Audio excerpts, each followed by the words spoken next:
Welcome to the Republican Professor. This morning we have with us Captain William Palmer, United States Navy. And joining us from Texas is Curtis, Coach O. And Will, you are in Hawaii, right? Correct. I'm sitting on the lanai outside. It's a balmy 73, I think, with a projected 82. Good trade winds, so it doesn't ever feel all that hot. You remember? That's awesome. Yeah. I can hear some of those characteristic birds from Hawaii.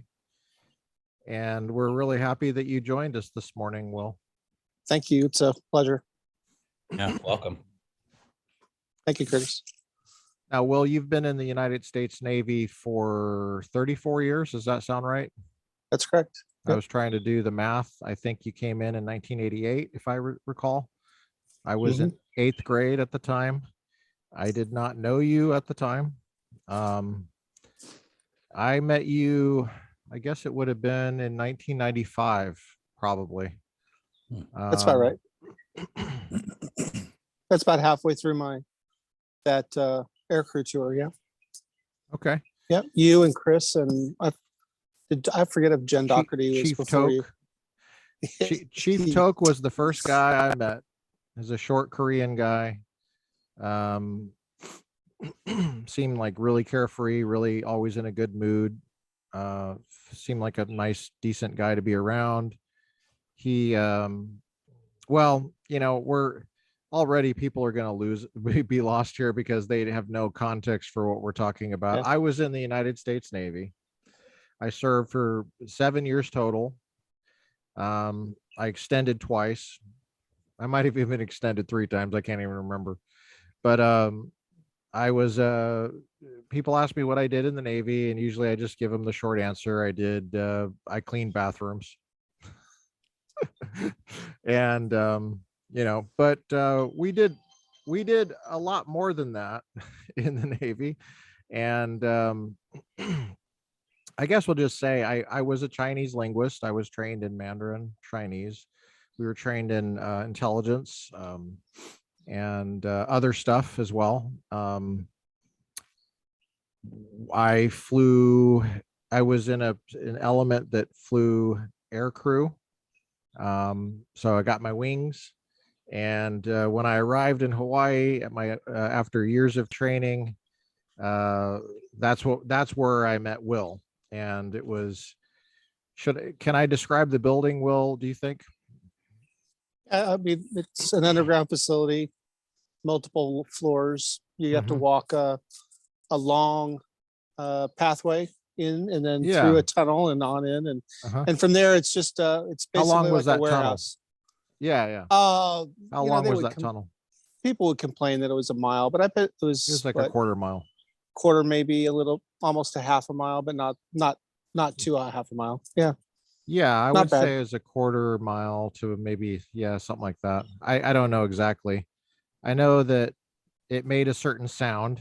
There's a characteristic sound of that tunnel when you're walking down the tunnel. And it's the sound of large fans is how I would describe it. You walk in and so this is underground. This is a Navy run facility. It may or may not have been actually attached to another agency of some kind. Maybe, I don't know. I'm just speculating. I was only there for 4 years. Actually, there's a funny story behind that, but it had to do when I got my award. I got an award when I was getting out, and the name of the agency was on the award, and I was like, I work for them. I didn't even know. I wasn't the brightest kid because I was like focused on other stuff. Okay, so back then I was focused on books, and I was getting my degree and stuff like that. But anyway, but it was the sound of fans, and it was under. Can we say what it was under? Pineapple field. It was under the pineapple fields.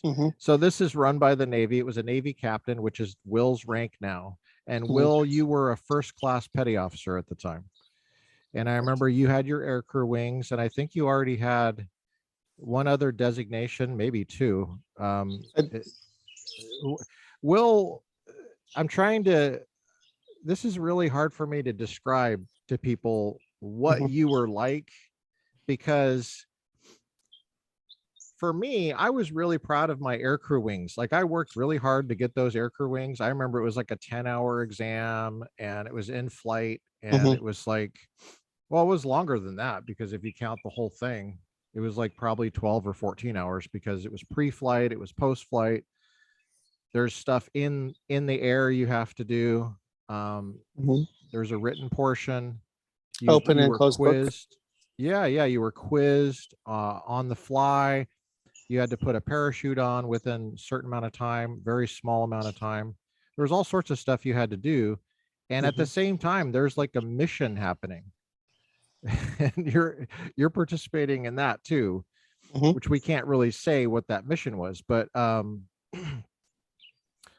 I was really proud of those wings.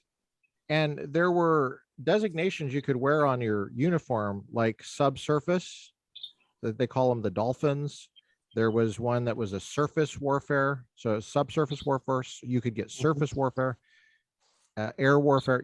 But each of these things required an enormous amount of work. And also you had to get agreement with the people out to sea, on station. Those people you've never even met. We would go out as small teams. We were not a part of the ships. We were not, Mhm. I was not a part of the crew normally. And I was just an element that would be like an adjunct professor. I would like show up and, um, except for I had health benefits, but you would, we would have a job to do. And oftentimes the ship would not even know what we were doing. And the people on station would not even know what we're doing. In fact, Mhm. one the squadron that I was flying with, that where I got my wings, we couldn't even say what squadron it was to other people in the Navy. We were wearing hats that were not what the squadron was.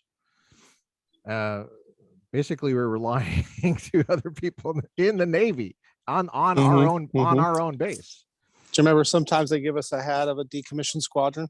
Yeah. And so it was kind of a paranoid feeling for me, because I couldn't talk about what I did, and not even with other people in the Navy. And so, okay, so like for example, I've deployed subsurface a few times, 4 times.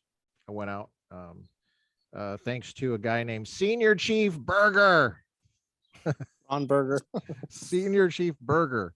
He took a perfectly good aircrew guy and he threw me into special operations, which I didn't know anything about. And I was like, I didn't sign up for this. And he said, but you signed up for it now, right? Right, Mather? And I Falling said, cold. I signed up to fly. And he is like, no, I think you want to go on these special operations here. And I was like, sounds scary to me. I don't know, man. It's all cooped up. I don't know. I don't know these guys. Well, anyway, to get a subsurface warfare pin, you were basically not sleeping. You were up there Mhm. learning a whole ship. You had to basically figure out, as if you were a member of the crew, how to fight Mhm. fires. And did you get one of those? I did. I did. So that trip was, I think I slept on average about 3 hours a day, maybe two, For for how 60 long? something days, about 60 60. days. See, okay.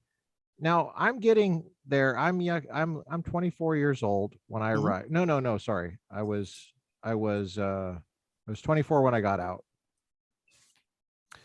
I went into the Navy right after high school. So all of my friends that were partying over the summer of '69. No, it was actually summer of '93. Thank you, Brian Adams. Though it was summer '93.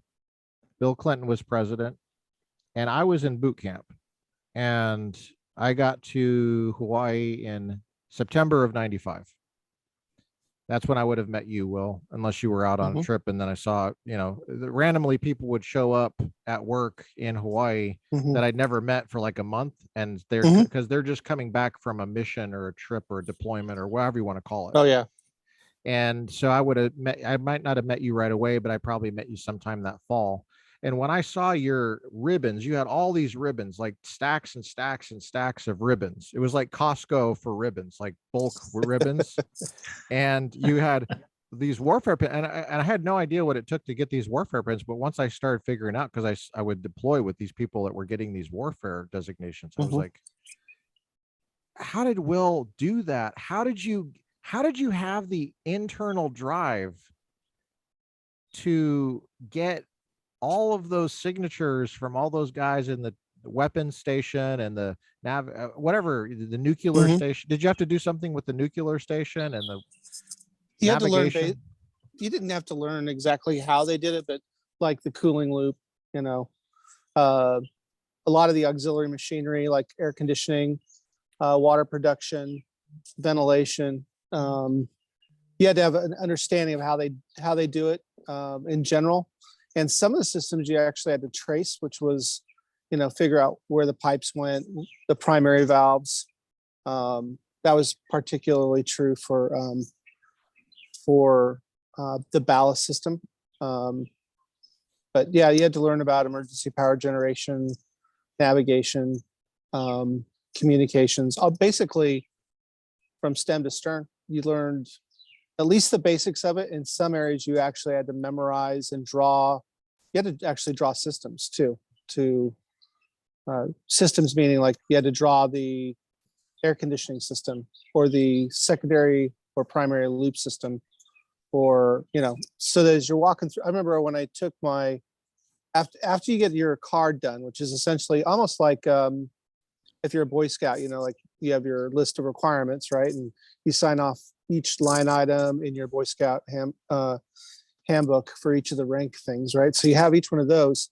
And when you're done with the card, it's called a qual card, then you have to do your walkthrough. And I remember walking through with the ship's navigation officer, which is a department head. He's at an executive level, but he's below the executive officer and the commanding officer, but above divisions.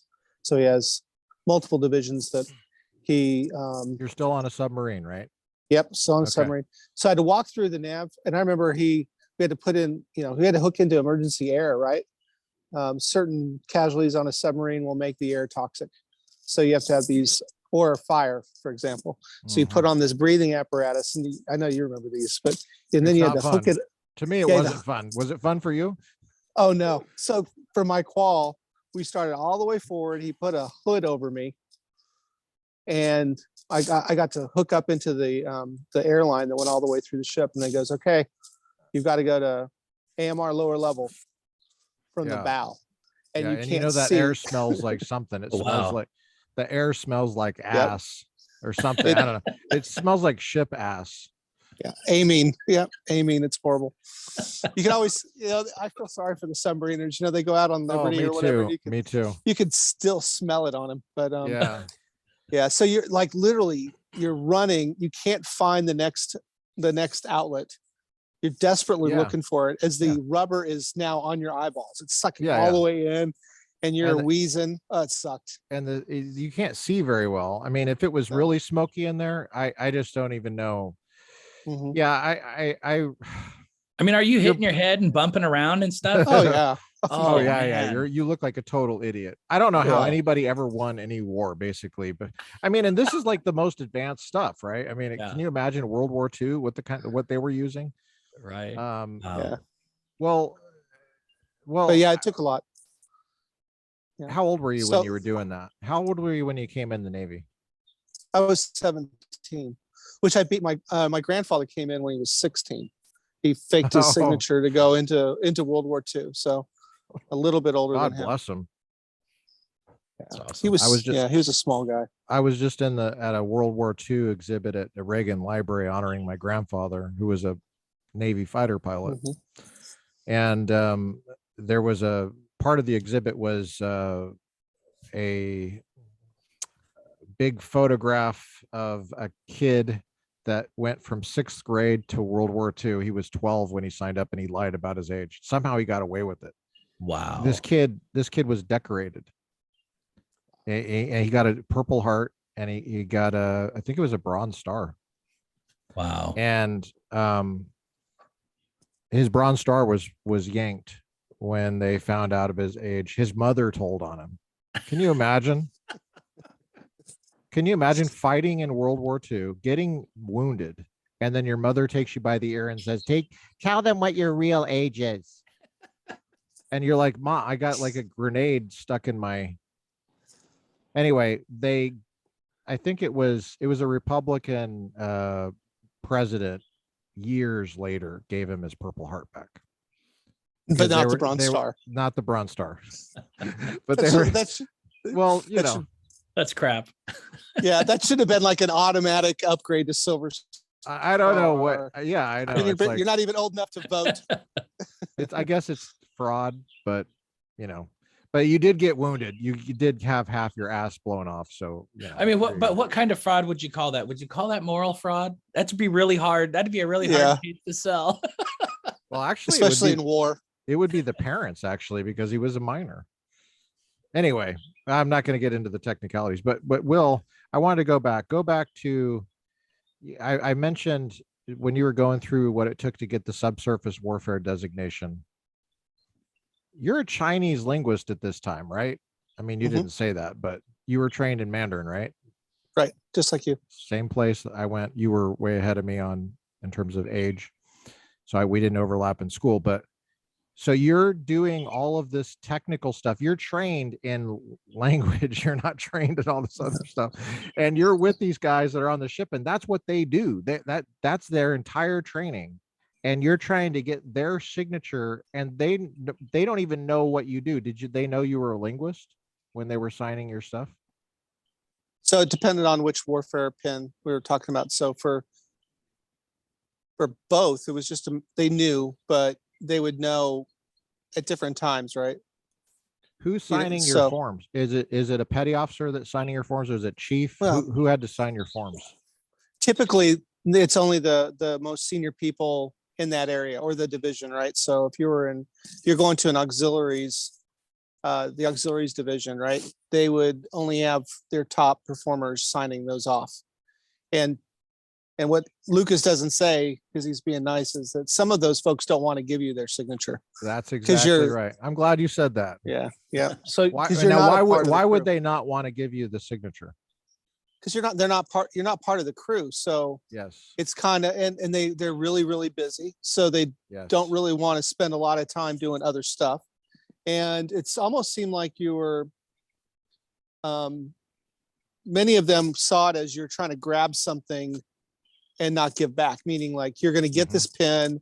It's for your own personal professional growth, which is very true. It is for your personal professional growth. But at the same time, those of us who continue to go back and go back and go back on these runs, like what Lucas was talking about, you become a better crew member, safer if something happens. Because I can remember while I was doing my qual, they had a casualty on board the sub. And the rest of the folks that Lucas and I worked with, they had no idea what the ramifications of this emergency was. And I'm the one that's telling them what to do and to haul butt, start moving and get out of the space as soon as possible. And it just makes you a better crew member. And in the long run, it ensures that the other crew members either don't have to go in to save your life, or, you don't get in their way if you know what's going on. So, yeah, I mean, there's serious resistance by some of the folks, right? Yes. And we ended up getting more lookups at the very end. And what that is, a lookup is kind of like, I hear you talk about grades, right? So a lookup are you really getting an A, or are you getting, sorry for all the master's folks that are out there, are you getting the standard B that you get in your master's course, right? Are you just passing because it takes an epic level of crappy effort to get a C, right? Yeah. And so some of them, they're like you guys, they want to make sure you know it, right? And you know it cold. And others just want you out of their face. So what'll happen is the great equalizer is the qual board. And that's where you get all the chiefs in there that want to make sure that you know it to wear that pin, what they want, the standards that they would enforce within their own crew. So typically you as a augmentee to that squadron or to that boat, That's where it's hard, is in the lookups. Use the word boat. The word boat is a kind of a quasi-technical term in the Navy. What do you think it refers to? Me? It Yeah. means a ship with one or two decks. It's a small watercraft, or a submarine. All submarines are called boats. Yeah. Yeah. Whereas that would be something that someone in the Navy wouldn't know. They wouldn't know that a boat just refers to that, what you just said. Like a submarine is called a boat, but you would never call a ship a boat, right? Like that's correct. Like, I Unless guess you're an I aviator. should be a little bit more, I should be a little bit more specific. A surface ship. Mhm. Yeah. They would never call that a boat. Yeah. No. Nope. Okay. Well, now I want to get into your psychology here as you're working on your pen, because you just said that you lost an average of 5 hours of sleep for 60 days. Mhm. So you said 60 days. So I already know what kind of mission you're working on, I think. But anyway, I'm not going to, how did you do that? How in the world? What was the driving force, Will? I mean, it is a big deal when you have the subsurface pen on your uniform. That's a big deal in the Navy. It's a big deal. Everybody knows what it is when they're in the Navy. It's a big deal to have any pin, I think, in my view. I mean, and Will had all of them. I mean, it's very rare. Let me get a little bit more specific here. The Navy is so broad with what it does. It's got surface, subsurface, it's got air, it's got ground operations, obviously. There's new pins that have been invented since I got out. But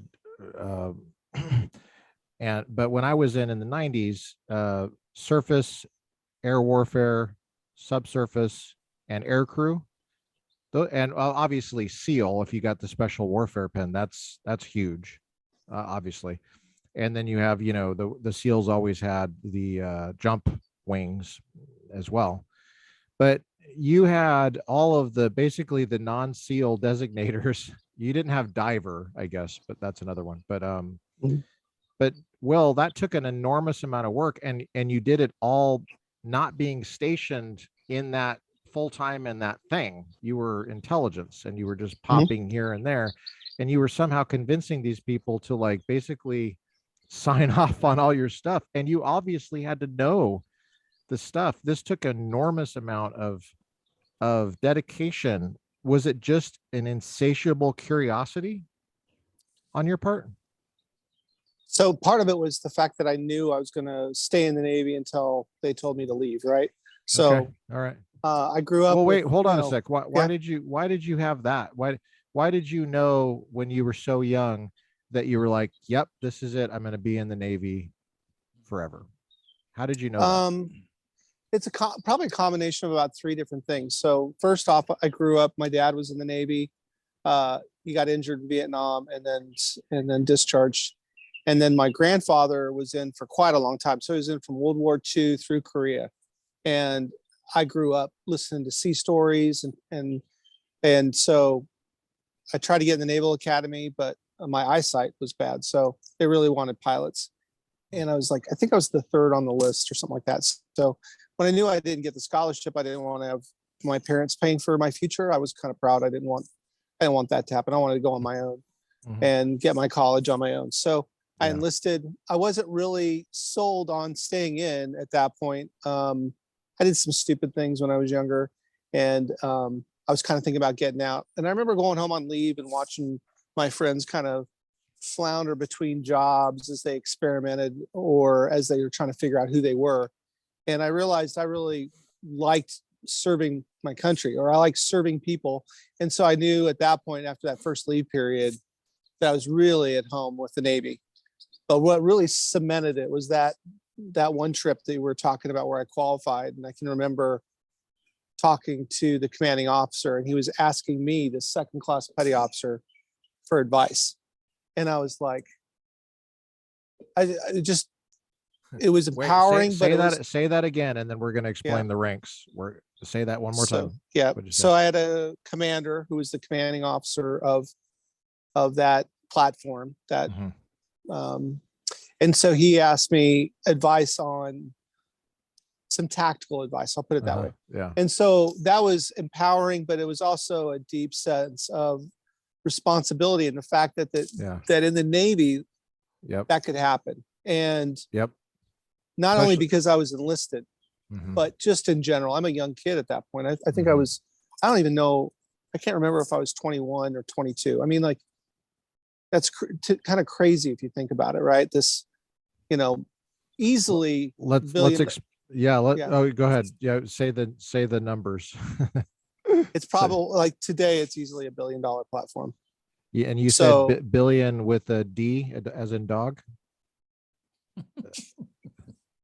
Billion is in so many D's as in dollars that you'd probably have shock. A Yeah. billion as in boy, a billion. A Yes. $1 billion but back then, was it how many? Was it $1 billion back then? Oh, I don't know. I don't know. But you're And you talking said about you used- initial. Yeah, use the word platform. What do you, when someone says that, what do you mean by that? I'm trying to avoid saying exactly what it was, but Well, Yeah. yeah, but what you mean is it's a ship, basically. that's correct. right? That's correct. That's Or correct. it's an airplane, or it's some way, it's something that the Navy uses to perform its function for national security, protecting the country. Correct. So Yeah. think of Okay. it as a platform that delivers a mission. Yeah. So the platform is just what people say. I think most probably people got it just in case somebody didn't get that, what that was. Okay. So now in E5, there's 9 ranks in the Navy. Actually, all of the services, right? correct. There's enlisted ranks. And so let's explain what an enlisted person is. Enlisted is you go into the recruiter, and those recruiting stations, you usually have to go to like some swanky area like Beverly Hills, because it's always the Beverly Hills people that have the recruiting stations. And I'm just kidding. It's actually the opposite, but the Beverly Hills people have never seen a recruiting station in Beverly Hills. It should be right on Rodeo Drive, in my opinion. But we had one. We were Littleton, Colorado. We had one right next to Southwest Plaza. I think it's still there. It's in the same little area there, and you walk in, you talk to a recruiter.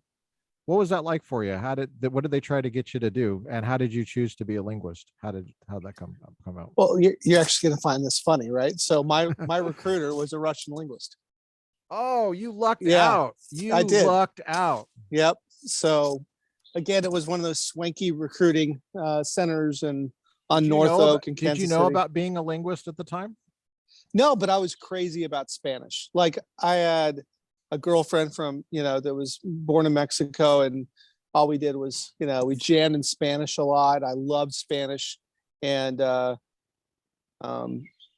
when he said he was a Russian linguist, his game was on. Like I knew exactly that's what I wanted to do. So, I mean, there was lucky. What was his Yeah. rank? What was he? I think his name was Denton Lancaster, and he was a first class. You Petty remember officer. his name? Wow. Oh yeah, definitely. He drove me to the recruiting center in his brand new, like 1986 or 87. He had with the Mercury variant of the Mustang, and that thing was like a GT. It was hot, and I was like, man, he could have this cool car, and he's a Russian linguist. I'm sold. Did you, so that would have been during the Cold War. So the Soviet Union was a thing. That's right. Yep. Mhm. I was taking Russian at the time in 7th grade, if you can believe it, at Deer Creek Junior High School Wow. in Littleton, Colorado. They had Russian. They offered Russian. And I was like, hell yeah, I'm taking Russian, because Red Dawn had just come out like a couple years before. Yeah. Well, where did you grow up? Where was this? So, I was born in Denver, not far from Littleton. I was born at St. Anthony's Hospital on Sloan's Lake, right off of the 70 in Denver. And so all my family's out there. So I kind of split the time between Wheat Ridge and Arvada and all that, and Kansas City. So we moved to Kansas City when I think it was 77. And then grew up in Kansas City, northern Kansas City, Parkville area. Yeah. So not the most multicultural, but for whatever reason, Spanish was the thing for me in high school. Art, Spanish, Boy Scouts, that kind of stuff. So you went to public high school? I did. Yeah. Okay. So you're a public high school kid. You walk in, this guy's like, did you were sold as soon as he said the word Russian? Yeah, definitely. I knew I wanted to join, right? Because I'd already made my mind up that I was going to join.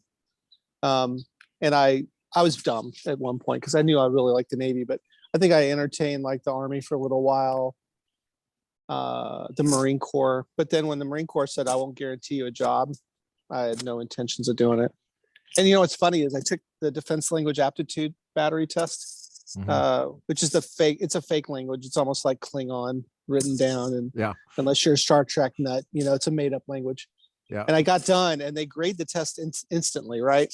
And I had food poisoning when I took it. I was delivering pizzas and I had really bad food poisoning. I think I was throwing up in like the trash can at my feet while I was taking the test. Hold on 1 sec. Yeah. Hold on.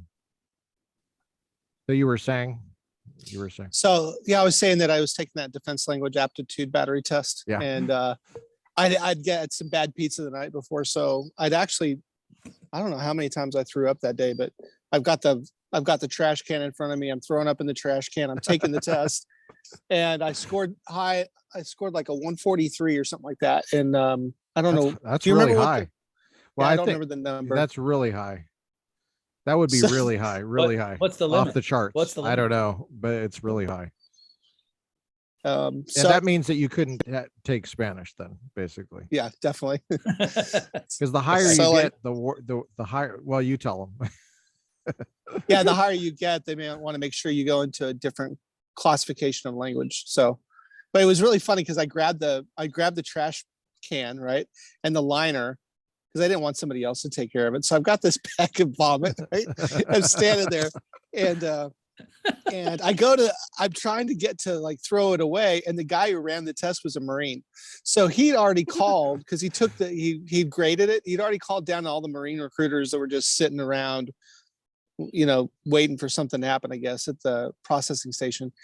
And I get met by these two huge senior NCOs in the elevator trying to like literally persuade me to join the Marine Corps. But it was more like, oh, wow, really like negatively persuade me to join the Marine Corps. Like it was weird. And at that point I was like, no, I've committed. I'm joining the Navy. Yeah. It was pretty funny. Well, that was a great holding your bag of vomit. Yeah. We should thank those Marines for being so sucky at convincing you because the Navy really benefited. Yeah, what's funny is the guy that was in there with me that graded my test, he definitely didn't want the bag to be left in the trash can at his place. A little distracting. Well, yeah. So let me go back to when you said the higher score you get, you go into different. Depends on how close the language is to English, is from what I understand, and Spanish is close enough where it's considered a category, I think, 2 language, just like French, like the Romance languages, I would think. And then, so some of them are more complex because they have attributes that we don't have. Like in Russian, you have demonstratives. There's different verb conjugations, and I don't speak Russian, so I don't know all of them. But strangely enough, Russian was what, a Cat 4, if I remember right. And really it was a Cyrillic alphabet, so it's a different alphabet. And then of course you got Chinese. How did you end up getting into Chinese then? Well, my score was one of the higher ones out of the group that came out of boot camp.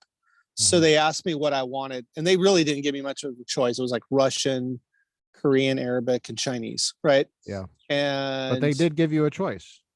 They did, right? They gave me. And we all kind of got a choice. That doesn't mean this at? This is at Defense Language Institute in Monterey. Okay. Yeah, when I first got there. So what they did was they wouldn't guarantee me because at the front end, meaning when I was still a civilian, they wouldn't guarantee it. I got to Monterey. They said, "Here's your 4 languages." I just looked at which ones I wanted to learn, and I had no strategic design because, like, I knew I didn't want Russian. I'm kind of weird. I didn't want what everybody else was doing. Right. So I didn't want Russian. Relate to that. And Korean, I didn't know anything about Korea, but I'm like, man, if they have to, you know, if the population in China can learn Chinese, I think I can learn Chinese. I'll take Chinese. Right. And Arabic, I was thinking about like, where would I want to go in the Middle East if I ever had this language? You know, I thought, well, Chinese is a little bit better. Now, of course, I wouldn't mind learning Arabic. I still think Chinese would be a better choice, but yeah, I definitely, if I would have had a do it all over again, I'd think about those two languages, but probably still pick Chinese over Arabic. Now, when you're in starting your Chinese language training at the Defense Language Institute in Monterey, which is at the Presidio of Monterey, which is an army base, still is an army base as far as I know. In fact, the CEO of that base was Colonel Sobachevsky. I remember that because he was Russian. He was a Russian-born guy. I don't know if he defected or what, but anyway, he was a colonel in the army. He ran that base when I was there, and that's the same rank you are now. And I remember I was so scared of him when he would walk by. Yeah, he would always be smoking a cigar, and he would be walking his dog, and he just looked like just a scary Russian, just like Dobre utro, it's kind of like, he would bark out this. He wouldn't say it in Russian, but it was like, that means good morning in Russian. And, he would, anyway, so it's so great to remind ourselves of what that was like learning Chinese. How long did it take you to learn the Chinese alphabet? There's 26 letters, right? Oh my, I think I'm still trying to figure out how to even attack it. I mean, they tell you some crazy number. How do you describe learning Chinese? How would you characterize that? How would you characterize that? Whoa. Meticulous, slow. Get it? Character? Yeah, that's a good pun. I would say it's more short form than long form, but it was good. Are you calling me a communist? So the communists made it short form characters. Yeah. That's an inside joke. But I just think it's painstakingly slow language to learn, because you could learn a lot of it from ear, right? And through romanization that we use called pinyin. But to really learn it, you have to be culturally immersed, and you have to learn the language from the written perspective, because Chinese that's spoken is completely different than Chinese in the written form, meaning the way they write stuff is different than the way they talk. And then, of course, broadcast, and just like in English, you're around certain people, they have a different vocabulary where they adjust the words they use. So you have multiple layers, and it's really the written form that takes the most time. Even with automation now, where you can actually write it down on a stylus, it still takes quite a while to read just a page. If it's a page in front of you, unless you're already up to I'd say 4,000 common characters, it's probably going to take you a while to read a page. It's tough. Wow. And you need to be up to speed on 4,000 characters just to read the newspaper, right? Well, yeah, but nobody has the 4,000. It's not like they go, hey, here's the 4,000, right? They just estimate that it takes about that much knowledge. Right. Well, that's very, I just, sorry, just so people understand, like to put that into context, like with French, you can read the paper with less than 1,000, less than 1,000, less than 1,000 what though? Words, less than 1,000 words. I think it's something like 700, 800 words, and you're pretty fluent, Yeah. That's a huge hurdle to overcome. So Chinese can be even more difficult, because there is no breaks between like if you say raccoon ate a fish, there's a space between each one of those words. And there's no larger space between words. They literally are one character with the same space after the next character, after the next character. And there's no real clue in there that these three go together or these two go together. You just have to know the language. It's harder. Interesting. Yeah. And a character is not necessarily a word. In fact, oftentimes it's not. Oftentimes a word in Chinese is two characters. And depending on how those characters, that's what we're saying is you have to, there's no alphabet where we have 26 letters. Yeah. I don't think I fully appreciated this, Will, until I started teaching little kids English, which I did in graduate school. And I was teaching at this, actually it was a Chinese academy for SAT. These poor Chinese kids in LA, they were being tortured as a kid to prepare for the SAT, like really early. Now, I'm not saying they were good students. They weren't, because they were just little kids, but their parents were insane. And that's why there's so many Asians that do really well on that test. Shocking correlation. Amazing how that works. Well, anyway, you know, the way they would speak Chinese in the home, and their parents were, I guess, just really concerned that they would have bad habits with English. So 26 letters in the English alphabet, they all sound like something, right? So if you memorize those 26, you're at least good to go, kind of. I mean, it's not, the sounds are a little weird. Like with of, it's OF, but the sounds like of, and that, how is that? It's an F, it's not a V, it's an F. And then you put two F's there, it's now a F sound, off. And then you have the word cough, which doesn't even have any F's in it at all. It's got a UGH. And then that's the same ending as through. And it just, the kids are just totally confused. It's like, what the hell's going on here? And I was like, yeah, I don't know. I mean, sorry, blame the Queen of England. But Chinese is even worse, because you have to memorize what the character looks like. Then you have to memorize what it sounds like. And then you have to memorize what it means, which it could change depending on the combination. Yeah. Yeah. So like each character can have multiple sounds too, right? Multiple sounds. And then you throw in tones, where there's 4 in Mandarin, there's 4 tones and 1 unspoken tone. So that would really be 5, but, and a sound, one sound could have even one sound and one tone of one sound, like ma. This is the famous one, right? Ma. Yeah. Ma first tone could have, I don't know, 7, 8 different characters. And when you look up those 7 or 8 and you look in the dictionary, there could be 15 different meanings for each one of those characters. And then you go to the second tone of ma, and maybe there's 25 characters. I mean, it can get. Is it that many? Wow. It's daunting. I don't know. I'm just, actually, those are just numbers I threw out. I have no idea. Yeah. Yeah. Well, yeah. And then learning how to use the dictionary, because there's no alphabet. So how do you use a dictionary? And so, well, anyway, we don't have to get all into that, but it is a real chore. And in fact, when you mentioned the tones, I about had a brain aneurysm and melted down, because I totally forgot about the tones. So here's a funny story. So I was dating a girl in Hawaii that was Chinese, and we're walking with her friends, and she had one friend, and Chinese are typically not kind of raunchy humor at all, right? Not at all. And she liked to tell dirty jokes, right? And Chinese will say stuff like, your skin on your face is thick, meaning like you have no shame, right? Because the opposite is you lose face if you do something shameful, right?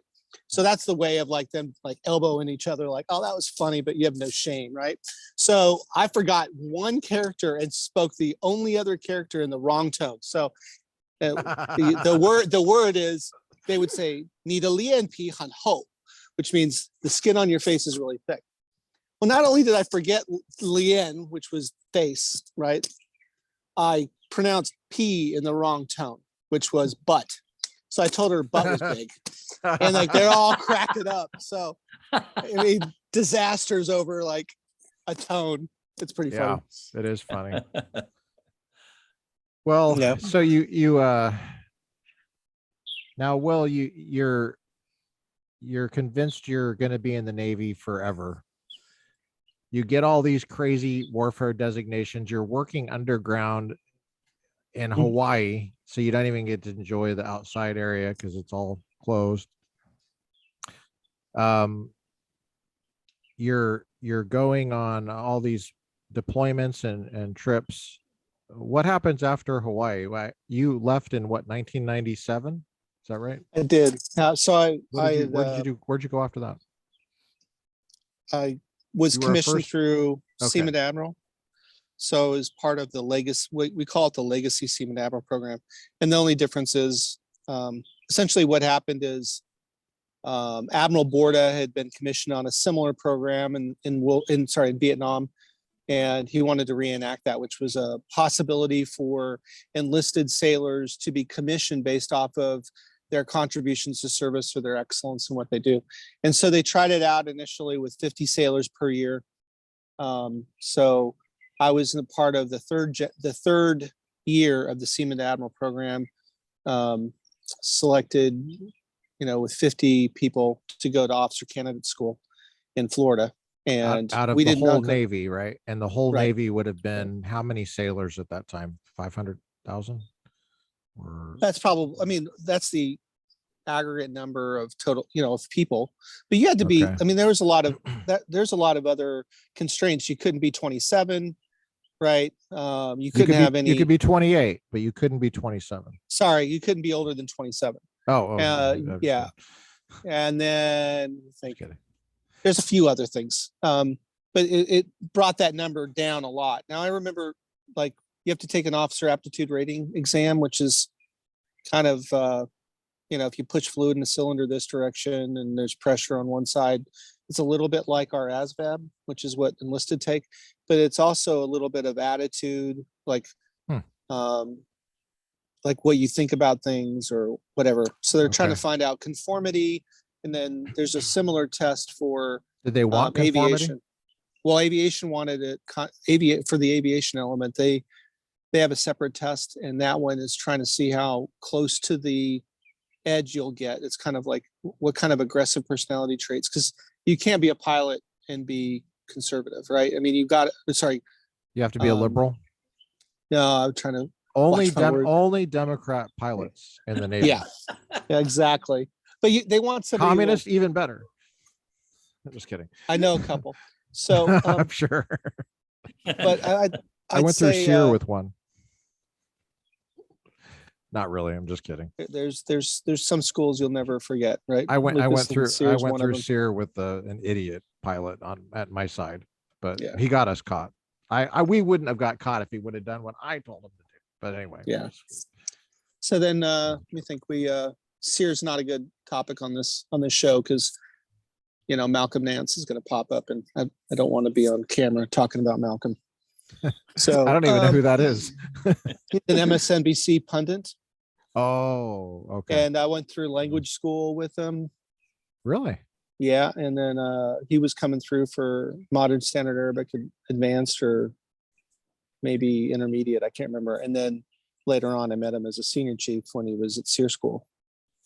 Oh. Yeah. So, and he's on MSNBC now?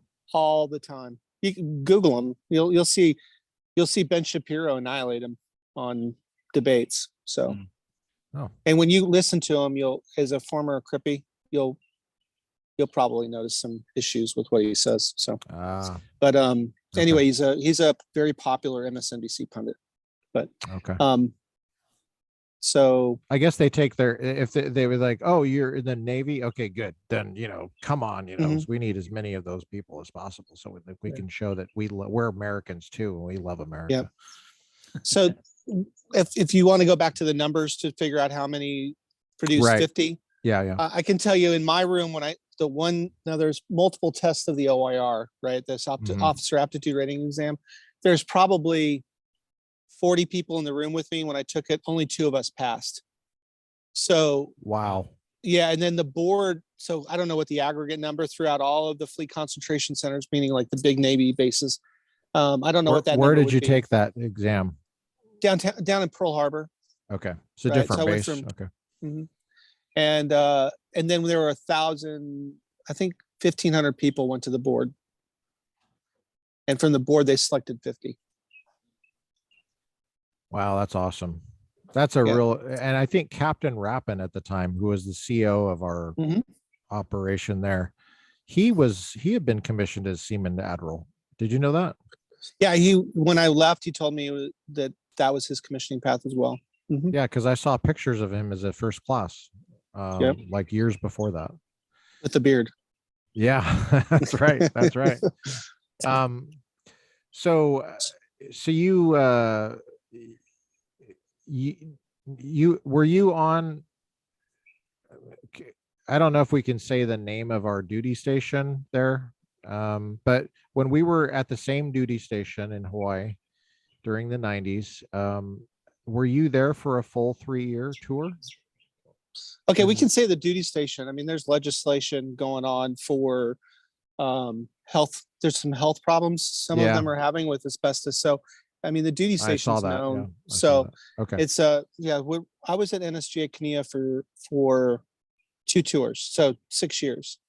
I left a little early, so it might have. I was there from 1990 to 97. I So remember that now. Okay, yes, I do yeah, remember that now. Okay.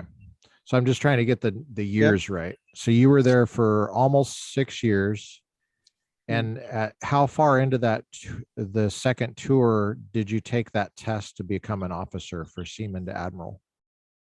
About 2.5 years, because they had to extend me. I was supposed to go and be an instructor, and they were awaiting the results, so they allowed me to postpone my PCS until the results came out. Then I got extended for a little bit, but yep. So it's like 6.5 years roughly, and then I went to OCS, and the difference between normal and OCS for Seaman Admiral is that we don't have a college degree. So we're automatically different than everybody else, right? So we're going to the fleet as a commissioned officer, going on the ships or squadrons or SEAL platoons, and we don't have our college degree. So yeah, we had to do our full at sea time to qualify in our warfare areas before we were authorized to go to college. So we're all lieutenants when we finally get to go to college, when all wow. of our peers are getting their master's degrees. So a lieutenant. Let's go through the rank structure here. I think I got distracted earlier when I said what enlisted was, and then we started talking about, and then you went into the recruiting station, Russian language. But okay, so there's E1. Enlisted is you go in, you sign up. If you pass all the medical stuff and background check stuff, you're not a felon, you're not on the run, stuff like that. Then age requirements. In my case, my parents had to sign for me because I was 17 when I joined. I was asked if I was a homosexual. That's back then, under Bush Senior. You pass all these valence tests, basically yes or no kind of stuff, and you can come in. You sign a contract and you get paid really low, but you do get paid, and you get food, and you get board, and you get to learn from the ground up. They teach you everything you need to know. So it's like, okay, that was how I went in. That's how you went in. An officer is different. But there's 9 ranks for enlisted. There's E1, which is Seaman Recruit, Seaman Apprentice, Seaman. We were talking about Seaman to Admiral. So Seaman is E3. So then you have Petty Officer second. Let me get my Petty Officer third class. Petty Officer second class, which is E5. Glad you remember that, because that's what your rank was when I last saw you. Yeah. Petty Officer, that would be like a sergeant in the Army, is an E5. A corporal in the Marines is an E4, would be a third class petty officer. Then there's a first class petty officer, which is what you were. That's an E6. That would be like a staff sergeant in the Army, Marines. In the Air Force, it's a tech sergeant, I believe. That's correct. Then there's a chief petty officer. And chief petty officer is a big deal. That's E7. That's a senior enlisted now. E8 is a senior chief. E9 is a master chief. And I hate it when I watch movies and they get those wrong. Like for example, G.I. Jane, when the guy is a master chief and they're calling him chief, which is a 2 rank reduction. Idiots. I mean, you think that they would have like some kind of basic consultant on the set saying, "You idiot! No one will take this seriously." Not that you would ever take that stupid movie seriously anyway. But anyway, sorry. So you were E6 when you got promoted to O1 now, and there's 10 ranks for the officers. For the Navy, there's ensign, which is like a second lieutenant in the Army. Then there's a lieutenant junior grade, which is like a first lieutenant. Then there's a lieutenant, which is where you were, lieutenant. Then you have lieutenant commander, commander, full commander. Mhm. Then you have a full captain, which is what you are now. That's an 06. That's like a colonel. And then the Correct. very next one up is the 07, which is a rear admiral. So you're one lower than a rear admiral. And then there's 4 Mhm. admiral ranks or 4 general ranks. So I just wanted to give everybody an idea of how far you've climbed. So you got 01, and you were, how old were you when you got 01? 26. 26. And so you had to do all this training with all these guys that went to college. You had to get a warfare pin, which is a surface warfare, right? That's except for you had the gold because you were an officer. The enlisted have a silver. And you work your way up to lieutenant, which took what, 4 years, something like that? Correct. Yep. It's 4 years to lieutenant. And then you can go to college. So is that right? Correct. And Yep. you're like 30 when you're going to college. Mhm. What was that like?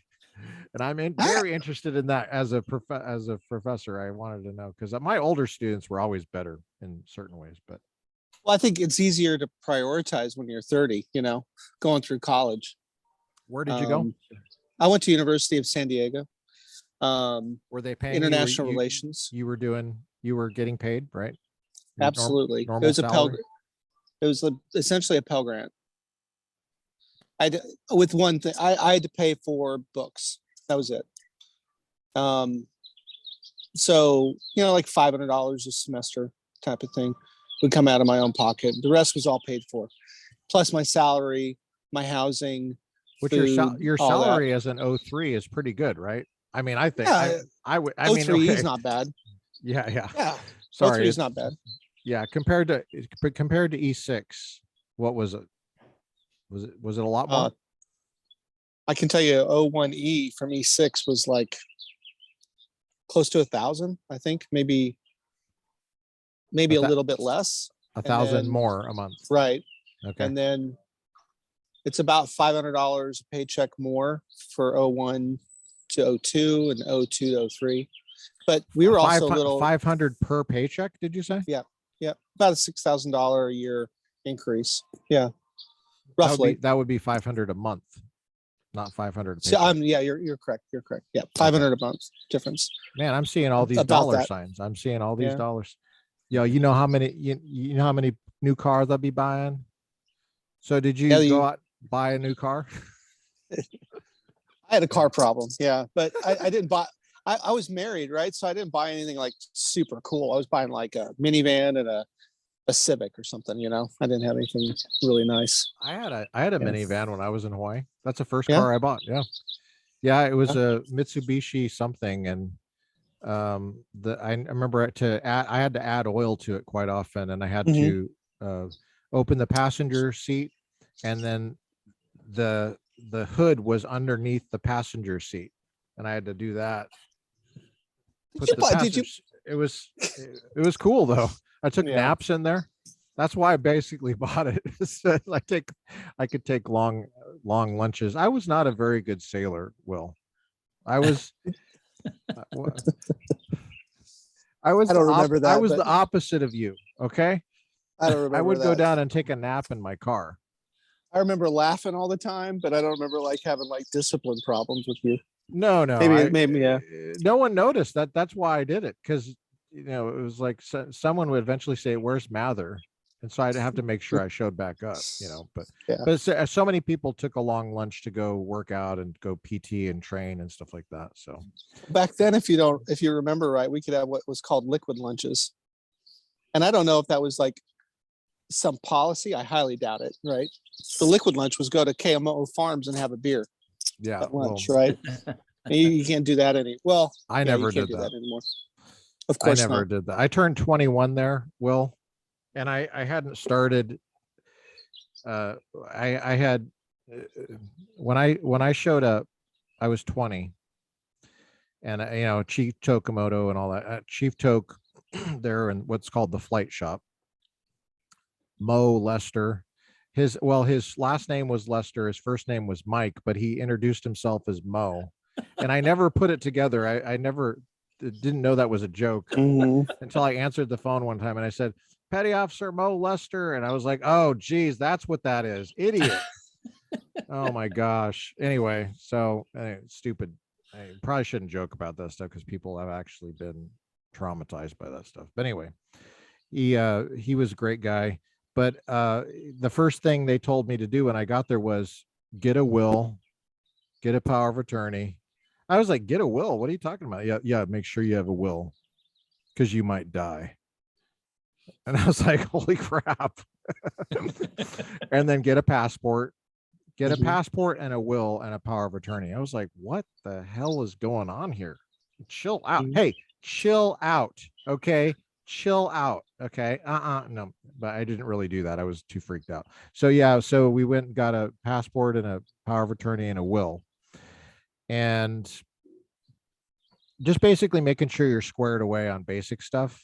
And then I was part of a detail that was working outside for this this first sergeant, this Army first sergeant who was just about to retire. Oh joy. And I was running the what do you call that thing? The thing that destroys classified.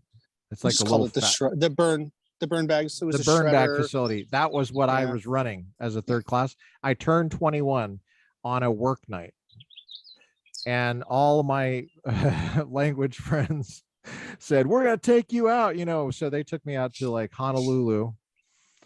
And so it was a wild night. I don't want to describe it. I'm not going to tell you who was there or what we did, but I got back at like 3 a.m. and I still smelled like alcohol when I showed up to work doing burn bag duty. So that was a fun, we'll just leave that right there. But I think that happened quite often though, for a lot of people.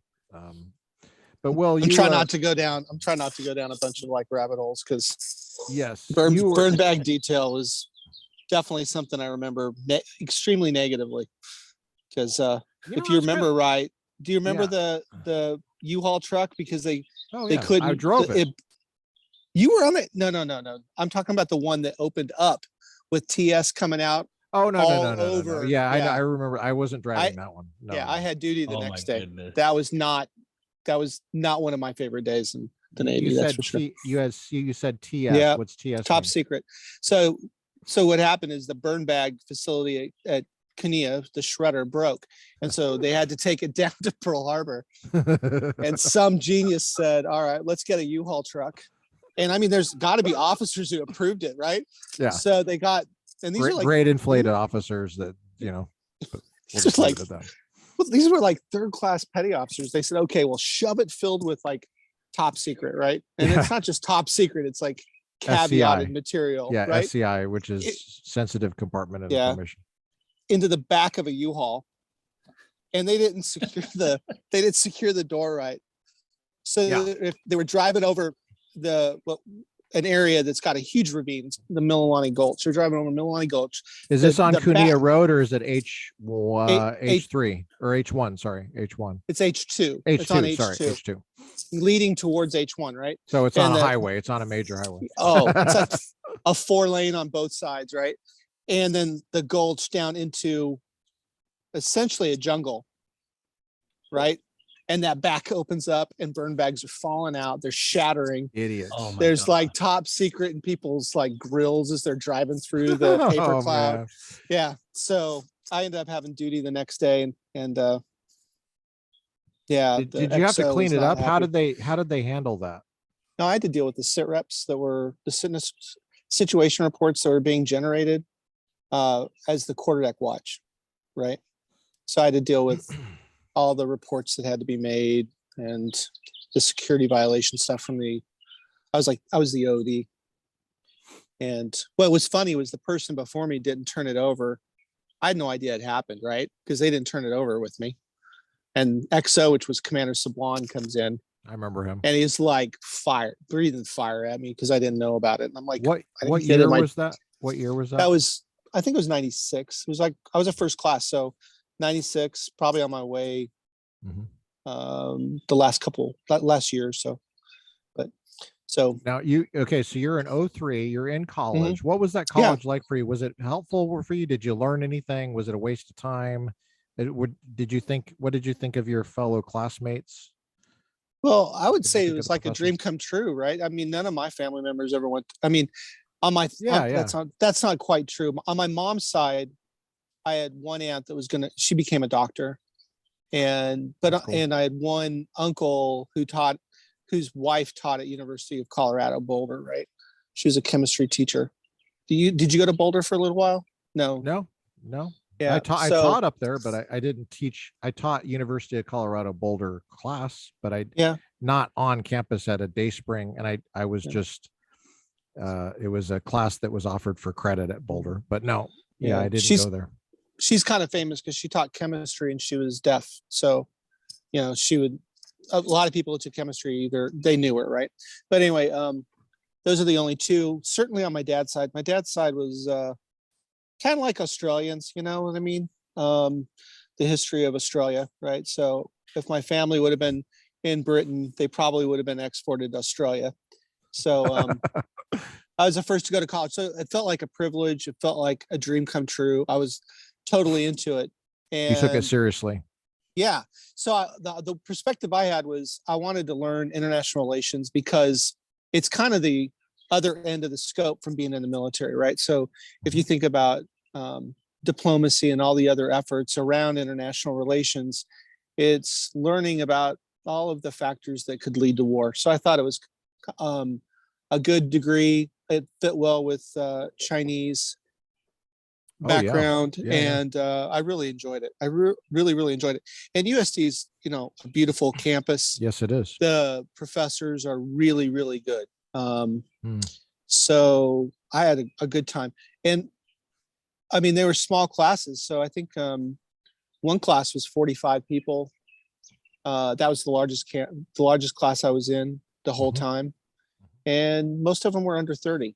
And you got a PhD. You didn't get, sorry, I tell my kids all the time, don't go to a school that you're going to get taught by a master's degree candidate, which is essentially one pimple less than you and a degree in You're their not hand. saying you're not saying that you got a PhD, but you're saying that the professor that you taught you was a PhD. Okay. Correct. And it isn't so much that the PhD is going to be representative of everything in the class that you're learning, but it is a representation of the excellence in education that's before you, the Yes. critical mindset and the skills, even, because they might have done some PhD paper on something extremely not minor, but very specific as compared to the aggregate, sum total of the stuff that you have to learn, right? Okay. And I think it just means that, they have got an extreme amount of experience on the basics and on the theory, and now they're allowed to publish their own thoughts, as they do critical analysis. I think it's excellent. So whereas, some of the colleges, it was master's degree candidates teaching your class, and I really honestly didn't think that was a good education. And we were just lucky that everybody was the only person who didn't have a PhD were PhD candidates, and they were under the direct supervision of their chair. So it was wonderful. I actually got to learn. Does any particular class stand out to you as something you Absolutely. still remember? President and foreign policy. Why that? So the person that taught the class was Professor Klein, and Professor Klein worked for every president, like even in World War. He was a naval officer in World War II, come out of World War II, That's cool. and he worked State Department for people like Dean Rusk and all these prominent people. And he designed that class, President and Foreign Policy, around his own personal experiences.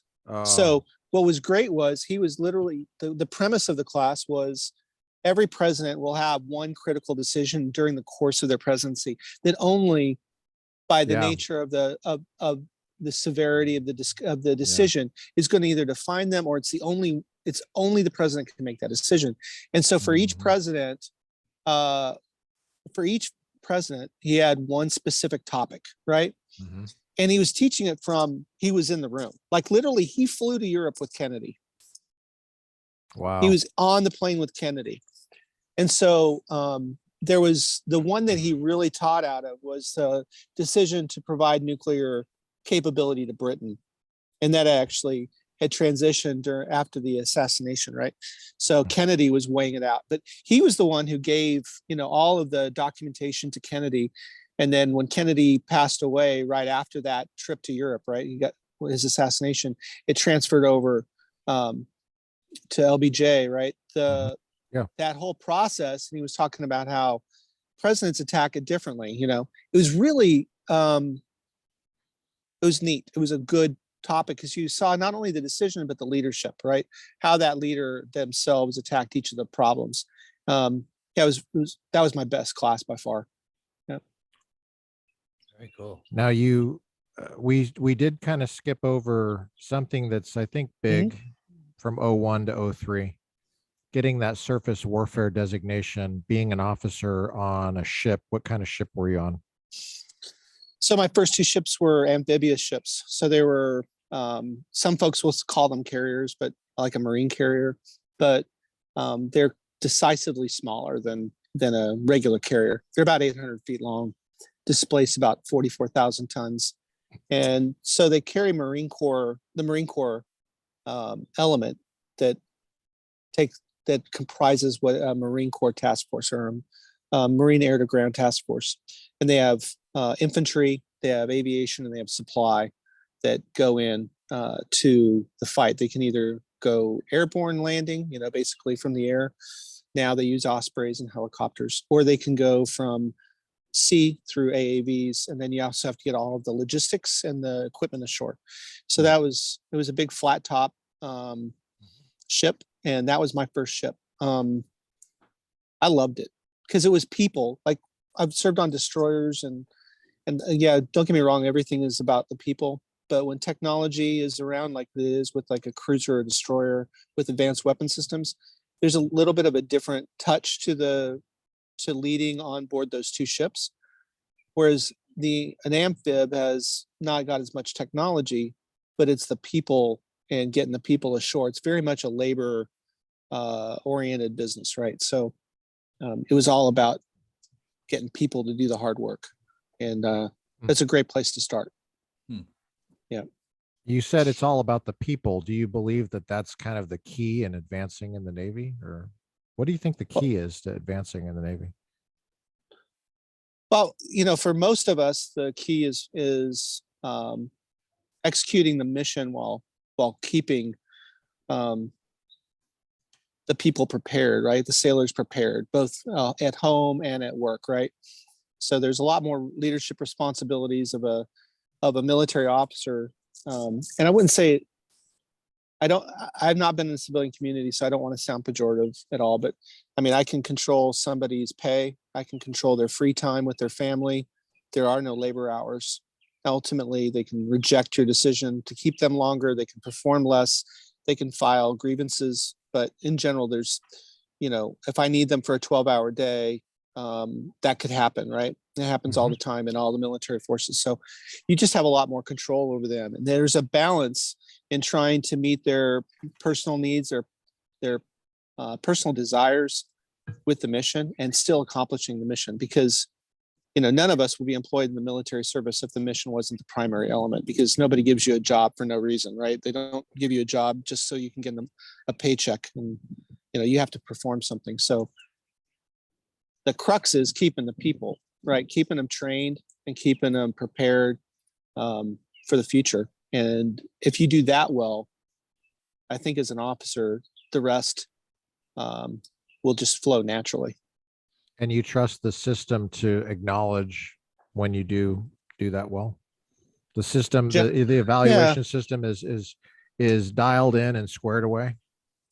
There's two different things there, right? So there's the paper that's written on your performance, and then there's the board that decides for you your promotion. So the paper is, there's always going to be a debate over whether the paperwork trail captures what you do, and we rank people. So there's always a competitive element to it. So yeah, some people get left behind in that process, but most of the time they choose the right people. The boards are actually, in my opinion, the boards are almost always right. I mean, there's occasions where people get selected that shouldn't, but it isn't because they weren't provided. It wasn't because they were provided the data and chose to omit the data. It's because sometimes people won't report, right? Or don't, it's not in their paper, meaning their evaluation. So without saying names, I knew, like, for example, one individual. You don't have to say who- names. Just give us their Yep. social security number. So I had to brief this one individual who's going off to command, and it was a destroyer. So he's off to go to his destroyer, and he had to do his executive officer tour first for 18 months. And then he would fleet up or become that ship's commanding officer.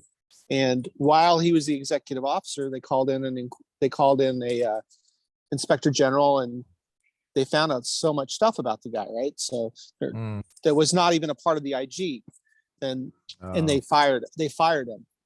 But what the rest of us knew is that his boss at one of the fleets that he was at, they gave him good paper, did not know, because no one told him, that the senior watch officer would never pair him with a female duty driver, because he was, Ooh, that's so not good. yeah. So one individual not doesn't good. have the backbone to bring it up and allow it to be dealt with, held it tight. And that person wasn't the person who would write his evaluation or his fit rep. And so it slid through. So most of the times, Gotcha. yeah, very few times do you see somebody Yeah. that has bad paper or bad representation to a board that would get promoted. So I Okay. trust the promotion boards. I trust the selection boards. Yeah. What's the before we hit lieutenant commander for you? Mhm. What would you say is the difference? Just for a general audience, they might not know exactly. They've heard these terms. What's the difference between enlisted and an officer for you? And you can answer that however you want, whatever Oh. comes to mind. You obviously lived it, but so there's that aspect, your own personal experience, your professional experience, but Mhm. just the theory of it too. What's the difference in terms of everything? Yeah, I think the easiest answer is responsibility, right? So an enlisted person joins, they could have a college degree, so that isn't education, but they join to perform a specific function. They learn a job, right? And as they start out, they're primarily focused on that job. And then when they transition in their career, usually after they re-enlist, and they decide, that's kind of, to me, where professionalism really starts, is that second enlistment, because you decided that that's your career. And so at that point, we start adding leadership to it, whether it's the leadership of that skill set within the ship or within the command that you're at. You're starting to lead. So you become subject matter experts in your area, and you're starting into leadership. And then finally, you would potentially You're represent still on that. enlist. You're still on Yep. enlisted though, right? This is Yep. enlisted. Okay. Yeah, this is kind of like an explanation of how a career progresses, from the very beginning of enlisted to the So end of your enlistment. enlisted are subject matter as experts. That's what you said, right? Yes, that's correct. They're supposed to be, as they go further and further into their career, they are subject matter experts in whatever they do, right? Yeah. Yeah. And so but as they get more and more senior, they do more and more, like at the chief petty officer level, they start training the officers so that they can make larger systemic decisions on behalf of the mission for the commander, for the commanding officer, right? Let's clarify that. So you said E7 chief petty officer. That's right. Not E9, you Hollywood idiots, but E7. That's correct. E7, absolutely. E7 is a chief petty officer, trains the officers, which make more than them. Absolutely. Explain that. And is the pay difference justified for officer versus enlisted? I asked that same question to Chris Ty when he came on, Lieutenant Commander Chris Ty. I liked his answer. Yeah. Okay. Yeah. So yeah. Why does that chief petty officer? Because as a division officer, when you're an ensign or a lieutenant, JG, an O1 or an O2, generally your collective experience is not that high. Whereas the chief petty officer's got 10, 15 years doing what you represent. So if you're the gunnery officer. In terms of a chief petty officer, what's the minimum you have to be in to get chief petty officer typically? Well, typically it's 12 a years. 10 to 12 years is your typical promotion Yeah. to chief. Okay. Now Gotcha. there's all the way to 20 and there's down to 6. So Oh, wow. Down to 6. Yeah. yeah, I met a guy who was a 6-year chief. What The guy was he's a rock star. That guy how's could that lead how's anybody. that possible? I don't just, He just came in higher in rank, and then he was meritoriously promoted. And when you get meritoriously promoted, your day starts then. And if the Navy started a program where if you're early promote, this is going to get in the weeds for your viewers, but you can get, if you're performing well enough, you could get promoted earlier than your peers. And he was a former cop in Puerto Rico. He could lead anybody, like anybody. The guy was super good at leadership. And you he was a knew damage him controlman. personally? Yeah, we worked closely at ATG. So I wasn't at ATG, but I worked at another command that dealt. Okay, so directly it's with them. possible. Yeah, But that's not normal. It's usually like 12 years or 14 or something. Seems like chiefs have been around for a while. They're usually in their 30s. To me, I mean, when I came in when I was 17, so 18. Yeah, he came in later, so he was over 30 when he made it. But yeah, this is kind of a novice question, but it's been humming in the back of my head because you mentioned that you were Boy Scout. Did you do your Eagle? Yeah, I did. So when you do your Eagle, my understanding is you can come in at a higher rank out of boot camp. Is that right? I don't know that. Okay. I came in as a Seaman recruit. So. Okay. There's also rumors that you can wear your Eagle Scout, ribbon medal with the uniform. That's not true. You can't wear that with the uniform. Okay. So when I was at CUNY, I said it. You already said that we could say it. Okay. Yeah. So NSGA CUNY, Naval Security Group Activity CUNY. When I was there, I was working as a assistant command language program manager under Chief Ken Merritt. Yeah, Ken, who's also my instructor at Goodfellow. He was a great boss. I loved him. I still love him. But well, anyway, it has nothing to do with Chief Merritt. There was a guy there that was this poor kid. His last name was Swallow. Not kidding. And I'm thinking, should have chose a different service. He came in the Navy. The rank is Seaman recruit. Yes. Swallow. Yeah. And then there's a Seaman apprentice. And then E3 is just Seaman. Yes. If you remember right, you flew with one that was stationed in Masawa. What was his last name? No, hers. Same last name. I don't know if they were married or what, but yeah. Oh no. Yeah. I'm sure she's happy to get promoted. You have to be an officer. You have to go to college and be an officer. Petty officer as soon as possible. You should just meritoriously promote that person right away. Just even if they're a dirtbag. Just out of compassion. Just skip right over those.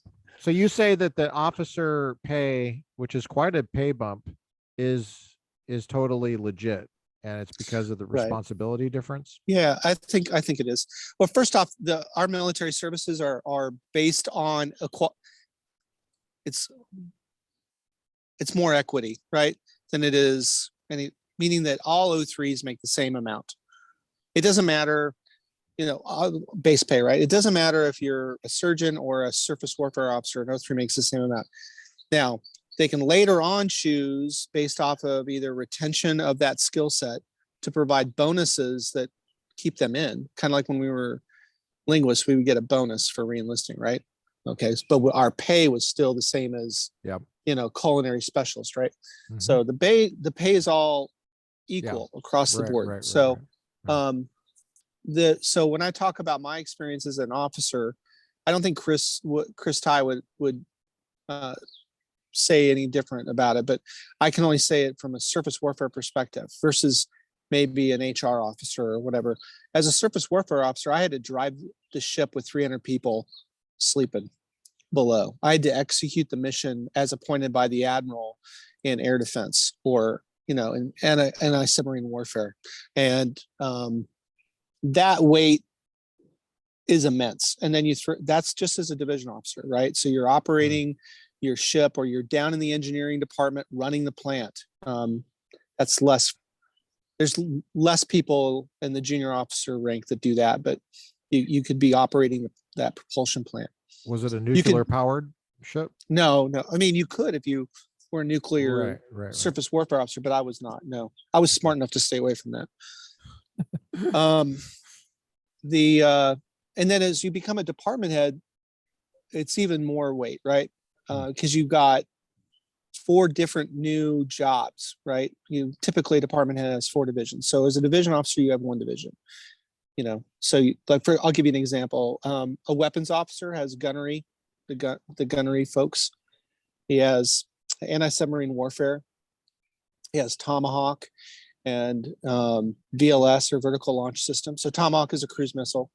And so he's got all these divisions. And from there, all of the associated ordnance, the systems that operate them.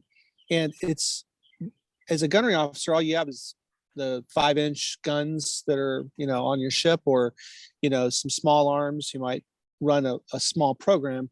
But when you become a department head, you've got all 4 of those divisions, all their associated programs, and the conduct in war of those divisions, right?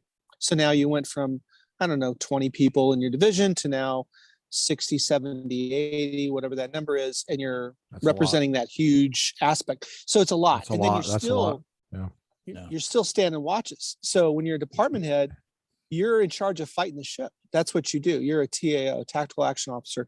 And that's for fighting the ship. If you're, if war starts out and you're allowed to use ordnance, as a part of offensive action, then you could be executing that. But generally a TAO is to defend the ship. So you have to get weapons release authority in the defense of the ship granted to you by the commanding officer. And you've got to know all your weapon systems, and you've got to stand all those watches when you're overseas. So that's a tense amount of responsibility, and you're standing those watches while you're running all of your ship, and you're preparing for inspections, and you're doing all that. It's a different level of work. I would argue it's a little bit more hours. Is it labor? Is it labor intensive like enlisted? No, it's not. It's decisional. You're not needle gunning a baller. Sorry, not a baller. You're not needle gunning a bit or a chalk or down on the anchor doing that hard work. Don't get me wrong, it's all hard. Yeah.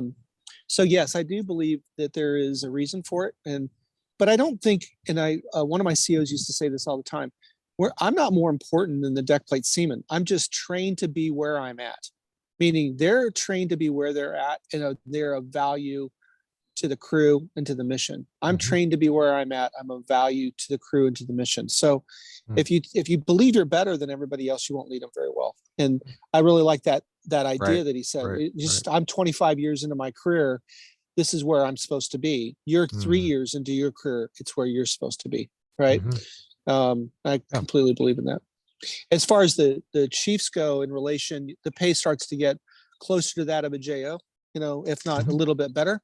And I had one CO who I had to talk to about chiefs, right? So the chiefs are a part of our leadership construct through every level, right? So he had believed that because recruiting officers got really hard for a little while, meaning that the GPAs went up. We were retaining a lot of people, and so it got really hard to get an officer into the Navy because it was a lot more competitive, So like a friend of mine, he had like a 2.8 GPA. He's a criminal. He's a criminal? The criminal, I forget. Anyway, criminal justice degree, 2.6 GPA, and he became an officer. Now you fast forward to when I was in XO, and you probably wouldn't go to OCS with a 3.6 or below. And they were looking for STEM degrees. So the recruiting changed. So his comments were at one point that he felt that, our junior officers were surpassing our chief petty officers and that we really didn't need them. And I'm like, well, sir, you do. And I talked to him about the fact that when you're a division officer, you have a chief that's next to you. When you're a department head, you have a department leading chief petty officer to help you. When you're a commanding officer, you have the CMC.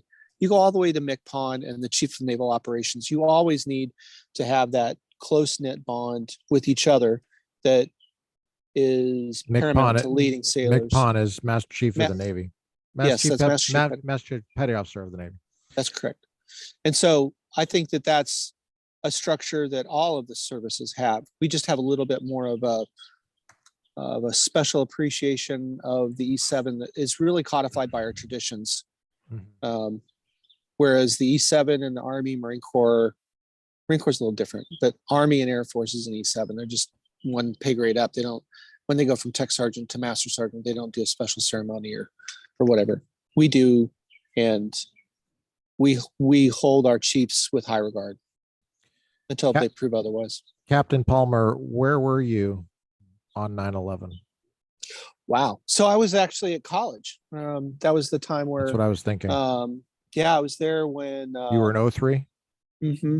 Yep. I was sitting, let me think. I had arrived at college to take summer class. By the way, if you're a budding student, always take summer and winter classes, by the way. Yeah. They're much more fun. So I just got done with logics class where I ran into nice. I loved it. So I ran into a buddy that was on Kitty Hawk with me. We're both Seaman Admirals, moved in next door by happenstance. And me and him were getting ready that morning to go into college for the actual start of the semester. It was the first day of school at USD for the fall semester. And he calls me. I don't think the plane landed. We're arranging it, or the plane had struck the building yet. But my wife called me on the cell phone. She goes, you got to turn on the TV, right? So turn on the TV and watched it sitting on my ottoman on my way to college. And what's really, I tell us about how you were feeling at that time. Well, I'll tell you, it changed the path of my life completely. So I had a authorization to go back to cryptology, right? I was already accepted to lateral transfer. That means go from one skill set. How far left of college did you have before you? I just started it. So 2.5 years. So you were in the beginning of your college. Mm-hmm. Oh my gosh. Yeah, I was technically supposed to. They wanted me to go do a cryptologic tour, but they turned it down. So they said he's got to finish his college because he's in that program, the Seaman Admiral program. So I was sitting there. I was going to be a cryptologist, and I'm about to start my career, right? And all I could think of is my dad in Vietnam, my grandfather serving in World War II in Korea. So I called my detailer. How did you concentrate on school? Like I would have been like, but you have to finish college, right? So. Right. I have to. There's no choice there. I have to. So I called my detailer and I said, all right, where are you going to send me? And I'll just put it this way. It was nowhere near the fight. And I was pissed because I was like, this is my generation's fight and I'm going to be what, the areas where you don't want to go. You right? were ready. Yeah, I was definitely ready. So I basically backed out of my commitment to go cryptology because I wanted to contribute to the war immediately. I didn't want to sit around. So you're saying cryptologists sit around? No, I'm saying that where they were going to send me for 3 years was nowhere near the fight, and I wanted to go immediately. So now you've somehow concentrated on school during this time. Mm-hmm. And if you remember right, that's when the EP3 went down, right before the quadrennial defense review. That was April of 2001. Mm-hmm. That was George W. Bush's first major thing. A lot of people don't remember that. I remember it very, very, very well because I was in seminary at the time. And I saw it in the newspaper, and I knew people on that plane. I know people who were on that plane. I'm friends on Facebook with people that were on that plane. I went through training with people that were on that plane. Yeah. And I So that was our mission. And Yep. I probably shouldn't say more than that, but so that was the time frame that I was going to college. How do I concentrate on it? It was my duty to do it. I was a news hound, I was a news hound. The first, I don't know if you know this, but one of the first deaths in the theater was one of our VQ1 shipmates, right? So he was a ground pounder on one of our VQ crews, and he converted to SEAL. And it was like the first few days of the war when they were landing 46s on the mountaintops. And it was one of you actually get to see it. It was one of the C-130 footages, the AC-130 footages, where the guy is standing on the edge of the stern of the CH-46 helicopter. And the pilot had to bank hard because it was shot at. He fell off and was assassinated on the ground. He was one of our shipmates. So, I got to see a lot of that, and it hardened me towards getting out of there. So I literally finished a 4-year degree in 2.5 years. I was taking 18 to 21 semester hours every time. Summer class, I was taking 6 to 9, credit hours. Wow. I was pushing to get out. So now, during this time, did you have any collateral duties you had to do? Did you have to drive into base to stand watch? Did you have to do anything like that? You just could totally concentrate on school? That's right. Reason I asked that is because, for those of you who don't know, and I'll just share my experience when I first got in the Navy. When I got to the Army base for language school, we had to stand watch. You recall that? Yeah, we had to stand definitely. watch, and it was drilled into you. We actually had to stand watch in boot camp. Actually, it was drilled into you from the very beginning that you not only have to do all of the stuff you normally do, which is already a long work day. It's already long and hard, but then you also have to do extra crap. And, you had to stand watch, and sometimes you had to stand watch all night. And it was just when it was your turn, that's what you did. And I remember Kunia, I had to stand watch. And sometimes when we were deployed, flying was always a really long day, but being deployed on special operations, you'd work 12 hours a day for 7 days a week. And then on top of that, you were getting your designations, but sometimes, like, we were sleeping in the weapons room, which is where the torpedoes and the tomahawks were. And they would do a weapons move. And they were like, sorry, we have to do a weapons move. We have to move these things around because something in them, I don't know. I didn't understand. All I know is I wasn't going to get any sleep until my next 12-hour workday. So it was stuff like that. And so that's why I asked that question. It's probably one of the few times where I didn't stand duty was when I was doing my college degree. Yeah. You get your college degree. What happens after that? You're still a lieutenant? Right. So I head off to department head school, right, which is where it's about 9 months to a year worth of training on how to really fight ships. Some of it is going to be specific to the job you're going to do. Like, I was going to be a weapons officer to combat systems officer. So I had to go to a bunch of Aegis classes. Aegis is the weapon system. It's basically the name for our weapon systems that are on destroyers and cruisers. I've heard that word a lot. Yeah. And so that's a long class. So you do all of that. And then I showed up to my first department head tour, which was on a pre-commissioned unit, which is kind of funny. Like, I expedite all the way through college in 2.5 years, and then I go to a ship that's still being built. Great. Hurry up and get there. And then it's like on the ground.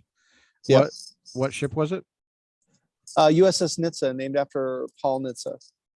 So what's interesting, remember we talked about, ship was it? It was a destroyer. So you remember I told you about Professor Klein, who served under Kennedy? Well, they knew each other. Nitsa and Klein knew each other. Oh, cool.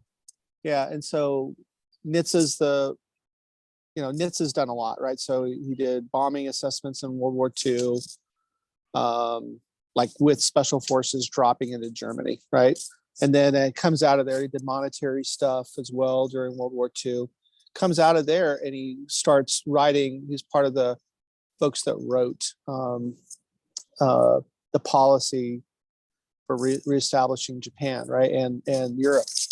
And then he goes in and he has diplomacy all the way through until I know he hated Nixon, so I don't think he served in Nixon's administration, but from there he went off and did all the way through to Reagan. So the walk in the woods when the SALT treaties were signed, that was him that did that. So essentially they all get there.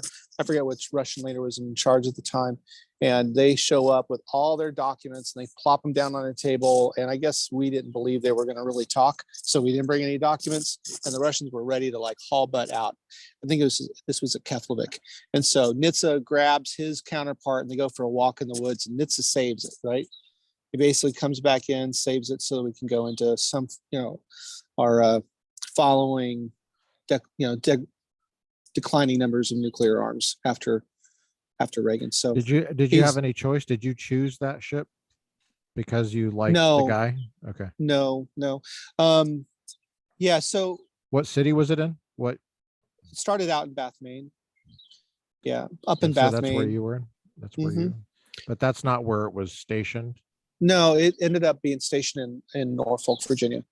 So I did a lot of time. I've heard of that city. I've heard of Norfolk, Virginia. I think there's a ship there. It's actually a huge Navy base, right? Yeah, it is, and it's immense. I mean, the amount of military infrastructure in Norfolk is really big. So now what department were you ahead of then when you got there? Started out with weapons, and that was challenging because you started out with. So do they switch you around so you know all the whole ship, or? Well, no, they do that. That's correct, but okay, they don't. It's hard to explain. So I was detailed there to be the weapons officer and the combat systems officer. It was a 3-year set of orders, whereas most other department heads would get a 1.5-year set of orders, and they would go to like be the operations officer, and then the following time they would go to another ship and take on another job. Sometimes that would be the first lieutenant on a amphib, or it could be off to their nuclear power requirement, or so the system inherently cooks in a lot of diversity and job titles because or at least job experiences, so that when you become a commanding officer, you're not just one-sided. You're not only ops, right? You've got some engineering experience, or you've got, other experiences. So it isn't that you arrive on a ship and the CO goes, I'm going to make you department head of every department on the ship during that time frame. Yeah. Okay. It's the Navy system that cooks in the diversity, not the CO of that ship for the 1.5 years. Did you choose weapons, or did they give that to you? Yeah, you fill out, they call it a dream sheet, and then there's dream crushers called detailers. So you fill out your dream sheet, and they do their best, I think, to try to get you in the top 5 of your choices. And I did want to be a weapons CSO. Did they call you WEPs? What do they call you? Yeah, WEPs. Okay. WEPs. And so, but because I had all amphib experience, meaning those, the Marine haulers, it made that weapons officer tour really hard, because you're doing stuff you don't do on amphibs. The reason why I was a good CSO was our Chinese background, right? Tactics and stuff. So I was able to do well as a CSO, but it was hard. It was a hard tour being a weapons officer when you've never handled ordnance, that kind of stuff. So, did you know how to drive that ship? No, I had to learn. I mean, because a gas turbine is really responsive, whereas a steamship, the main reduction gears are different if we're going astern. And was this destroyer, was it a nuclear destroyer, or was it a different? Okay, it was not. Okay. Destroyers. So since you left, we don't have any nuclear cruisers anymore. So when you left, there were gas turbines, some steam, and nuclear. The nuclear is gone. Steam is only for amphibs and auxiliary ships. Was my leaving the Navy part of the decision of the Navy to get rid of the nuclear ships? Now that Mather's gone? Let's get rid of I would say you're more of a steam guy than nuclear, so I don't think that would be true. Yeah, you like I building wouldn't that be pressure surprised and if heat. we declassify some of these, and I would not be surprised to see my name, Petty Officer Mather. Now that he's gone, let's get rid of the nuclear, because he was the only one why we had nuclear. Mhm, mhm. Because I came out of boot camp and I was like, we're keeping nuclear up in this bitch. And they were like, okay, sorry. I'm weapons. You go from that to what? Combat systems officer. Combat systems. Okay. Now, when did you make a lieutenant commander? How far was it during that tour on the NHTSA? No, I was actually, I got promoted like a month before I departed.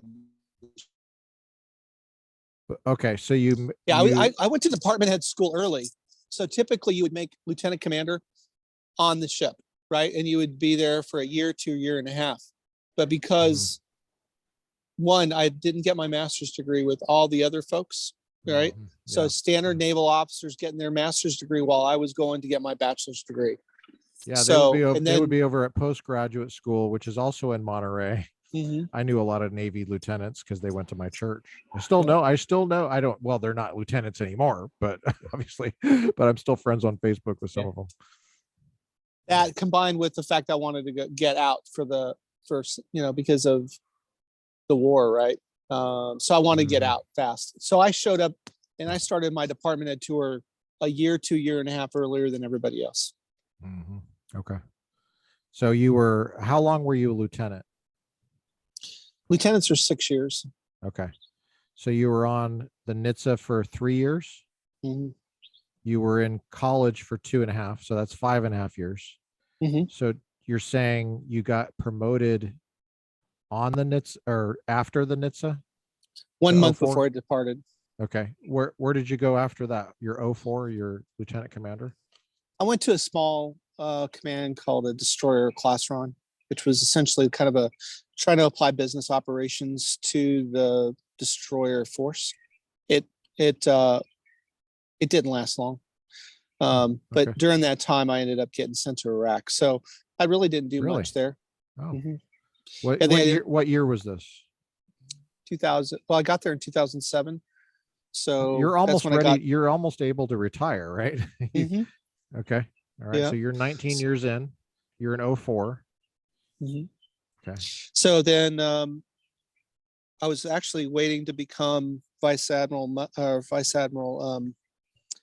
doesn't matter his name, Chief of Navy Reserves. I was going to become his aide, and I got pulled to go to Iraq. So I lost out on probably the biggest career opportunity I'd ever had at that point to go to Iraq. So I went to Iraq as an electronic warfare officer to do counter remote controlled improvised explosive devices or roadside bombs. So I did that for about 10 months. So you're Lieutenant Commander Palmer at this time. Mhm. Can we just get this on the record? What is your highest military award that you wear on your uniform? Bronze Star. How did you get that Bronze Star? What were you awarded that for? Okay, so there's two different levels of Bronze Stars. You have the one that is valor or combat related, and then you have it's basically a wartime impact award. People in dodge bullets to get a disparity between our previous I'm going to pause it for a sec. So you were saying there were two different types of Bronze Stars, and I think it started cutting out a little bit. There was one for valor. I caught that. That was in combat. What was the other type? Well, so the other is viewed as major impact missions that are not necessarily related to action and combat, right? So for my Bronze Star, it's because the equipment that we fielded the Army with, and basically all of the land forces with, would try to stop roadside bombs from detonating. So the impact then is the number one killer to our troops was roadside bombs. And so we were affecting thousands of people's lives by fielding the various types of equipment. And ultimately we were given other systems that weren't radio, weren't RF, radio frequency related. So we dealt with a lot of different counter improvised explosive device work, right? So. Wow, that's very important work. Were you in country in Iraq? I was in Taji, which is just barely north of Baghdad. It's actually one of the largest bases in Iraq. It's huge. That's where Chemical Ali was at, right? So he met his demise there. There's an airfield there. The base is half Iraqi military, half US forces. And it was one of the last ones to actually get closed. And you were there for 10 months? Yeah, that's correct. Mm-hmm. What was the weather like? Well, I mean, you feel like if you open your oven when you're baking, right? Mm-hmm. If you open your oven and stand in front of it, that's what it's like in the heat. It just is, you feel like you're baking, but you get used to it. And then all of a sudden, I can remember when it gets so down you to really 90, do get used to it? Wow. Well, you sweat like mad. And I can remember it's over 100 really, degrees, really sick. right? Oh, you're saying? Like 110, 115 at times. Yeah. Wow. It's over 100 by like 9 a.m. Wow. Yeah. And your uniform, was it well adapted for this weather? Or the folks that were outside, right? That were outside all the time. They had different uniforms that were quickly produced. They called rapid fielding initiatives and stuff. So the RFIs to get better clothing for them, but typically they were just a cotton ripstop material. And then if they were standing outside, they would have their battle armor on with some, now it wasn't polyester type stuff like what you would get with a dry fit, but it was a cotton that breathed a little bit better. How in the world can you concentrate on what you're doing in that heat? Well, you have to shorten your watches if you can and drink lots of water. I've never seen as many water bottles in my life. I mean, they're huge. You just carry them around with you, make sure you stay hydrated, but it is tough. I mean, I got sick a couple of times from probably heat exhaustion, close to heat exhaustion. I mean, you'll go to a gate, it looks like their uniform is like 12 shades darker because it's soaked in sweat. Yeah. So did you carrying on that stuff? Did you work with Iraqis? Not directly, no. Okay. It was a little bit too classified for them, so I didn't do that. But you're always around them. So whether they're interpreters called terps, so some of them are Iraqi, some of them were Canadian, some of them were US folks, some of them, they were from all over. So you get to know them because they're serving your brigade commander, etc. You also have them with any of your security teams that go with the commander. I wasn't with an infantry unit, but some of the infantry units would have terps with them. So you're around them. My brigade dealt with sustainment. So there was some like business initiatives. They weren't really business because we weren't making money off of them, but it was like how to run a motor pool, how to, because when the Ba'ath Party was taken down, a lot of the folks had been so dependent on the government, they really didn't really know where to go, so they would start different initiatives to employ people, because if you're employing them, they weren't making roadside bombs to kill you, right? So there's quite a bit of different initiatives to bring people on to do small jobs like, put on tires on cars, run a motor pool, that type of stuff. But they had to get cleared to come on to the base. Did you keep your top secret clearance all the way through your career? Yeah, I still have it. Yeah. Okay. Yep. I don't know what questions to even ask about Iraq because I just don't know. I've never been there, and I've only talked to people that have been there. But when you look at your 34-year career, does that 10 months stand out to you in a special way or a specific way? I think I matured into it, right? So at first, like the culture between the Army and the Navy is distinctly different, right? So at first I wasn't bitter initially, but then when I was trying to train other people to do the job that I have, that's where I got a little bitter. But now that I it look was a back joint on it, operation. well, it was joined because Admiral Mullins and I forget who the Chief of Staff of the Air Force decided that they were going to send Navy and Air Force in. So What was the name of the operation that you were involved in? it's called Joint JIX-1 Joint Crew Composite, Joint Crew Composite Squadron 1. And then they would divvy out people to all of the brigades, all the way up to the G, you know, all the way up to like 10th or whatever your commanding general is for that area, all the way down to companies. They would have different people in those areas to guide the crew mission, right? Which is the counter RCIED equipment, right? Okay. Both fielding and teaching them how to operate the gear, trying to make sure they are always protected. So was part of this trying to figure out where these were in the future, or where they were going to be, or was it just trying to find out where they are now? Oh no! Oh, you mean like the actual bombs, target, the actual bombs? roadside bombs? Yeah. Oh, I mean, the effort to try to find bombs was in multiple commands, right? So they would have road sweepers go, right, looking for them. Sometimes they would try to detonate them. Sometimes they would try to neutralize them. But there were many commands that weren't JIX-1, right? There were other commands with other efforts to neutralize or detonate or recover in some cases, where when you find one that didn't detonate, to recover them and neutralize. I'm thinking neutralize. When I say neutralize, I'm specifically talking about through a means neutralizing without extracting the device, right? You can't extract everything. And as you roll through, you have no idea if you properly neutralize, if you just drove through 3 roadside bombs or 0. But when you do find them, they will pull them out of the ground or wherever.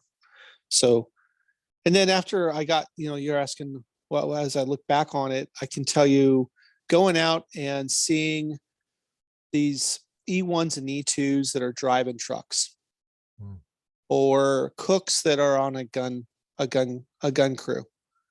And you watch them go in and out of these fobs every day. And it's almost like they're fearless. Forward it's operating crazy. Base. That's FOB right. is forward operating base. Yeah. Correct. So it's a mini base that's out, you know, out in the world, in the community of Iraq. So that was amazing to watch, right? And so after a while, you start to forget about like the things that may have made you bitter about the situation. And now I love it. I keep up with some of my Army friends, and I would do it again. If they asked me to do it, I would definitely do it again. Have a different perspective, I think. At the time, you know, just 2007, the market was dying. I was losing equity in my home. I lost like 75,000, you know, and there I was, you know, and at that point in my career, I was possibly not going where I wanted to go, right? To command of a ship, etc. And I was ready to retire. Yeah, I was going to say, you mentioned, it seemed like it was very briefly, you mentioned going to Iraq was a major decision because you gave up something to go there. Yeah, I was supposed to be the basically the aide to a vice admiral, which is you're the right-hand man with the admiral. You're sitting in a room, you're hearing what other high-level people are thinking, and it's a grooming piece. So when they pick you for something like that, they're seeing you as a potential for admiral. And I was the surface warfare nom for that position. The war took priority, and the decisions were not going to happen on the same day. And because the one for Iraq came on the calendar before the one from the admiral's office, the war took priority, and I was immediately withdrawn from consideration for the actual position. So I lost. Yeah. Okay. So you didn't choose to go to Iraq? You went. You were Oh, ordered to go. okay, so It's kind of a false. yeah, I It's mean, a false okay, dichotomy the way I said it, because oftentimes you so choose your orders. So I went on two what they're called individual augmentations. So I'd already done one, which was counter piracy, and oh, then this cool. one plot. Wait, This one hold on. When did you do counter piracy? when I was on the ship on Nitsa, pre-commissioning units are oftentimes pulled from Manning because it takes them a while to get the ship ready, go through all the training before they deploy. And I got pulled for a counter piracy operation while I was on Nitsa. And then So that wasn't what the NHTSA was doing. It was just when no, it was still being built. that's right. I Okay. got pulled from Nitsa for 6 months to go do Was that counter off the piracy. coast of? Was that off the east coast of Africa? Yes, Somalia. Hmm. Okay. Yep. Yeah, that's the side that's near the Middle East, or Correct. Persian Gulf, basically. Mhm. So what was that like? What was your counter piracy mission like? You were a lieutenant at the time. Hmm. So I was a part of a planning staff that went on board. We were assigned to 3 different ships. So I did some con ops, like basically wrote pre-planned responses, right? Mhm. If say they attacked us, what would we do? Because I showed up right after. What ship I were think you it on? was. I was Or was for were you? that operation. I was on Oak Hill and on Vicksburg. I never went to the Roosevelt. The How Roosevelt do was you the say third ship. those word those? How do you spell those? How do you say those? So Oak Hill is OAKHILL. It's an amphib ship, Oh, and Oak then the Hill. other. Okay, gotcha. Mhm. Okay.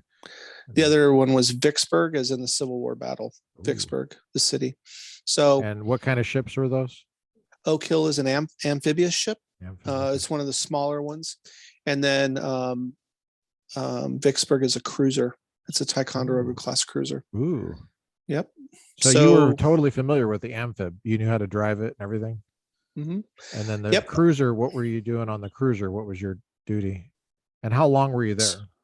How many? So total time was around 6 months, and then I was on Oak Hill most of that because Vicksburg got pulled to the Gulf. They went back up to the Persian Gulf, and they needed the planning group to stay on Oak Hill. So I was on Vicksburg the shortest period of time. The longest period of time was on Oak Hill, and Oak Hill. So because they have a well deck, they have ships, they have boats Mhm. in there. It's a different type of operation, but we were doing monitoring of piracy activity that was going on, and it was in full bore at that time. Captain Phillips, is that realistic? Captain Phillips, the film, have you seen it? I have seen it, and Tom I Hanks. know I generally know a couple of the operators that were there, but I also know some folks that were on the ship, and yeah, I don't know if it's completely factual, but it didn't look crazy to me No. by any means. Navy linguists Um, get in there. Navy linguists are featured on that mhm, film. Captain yep. Phillips.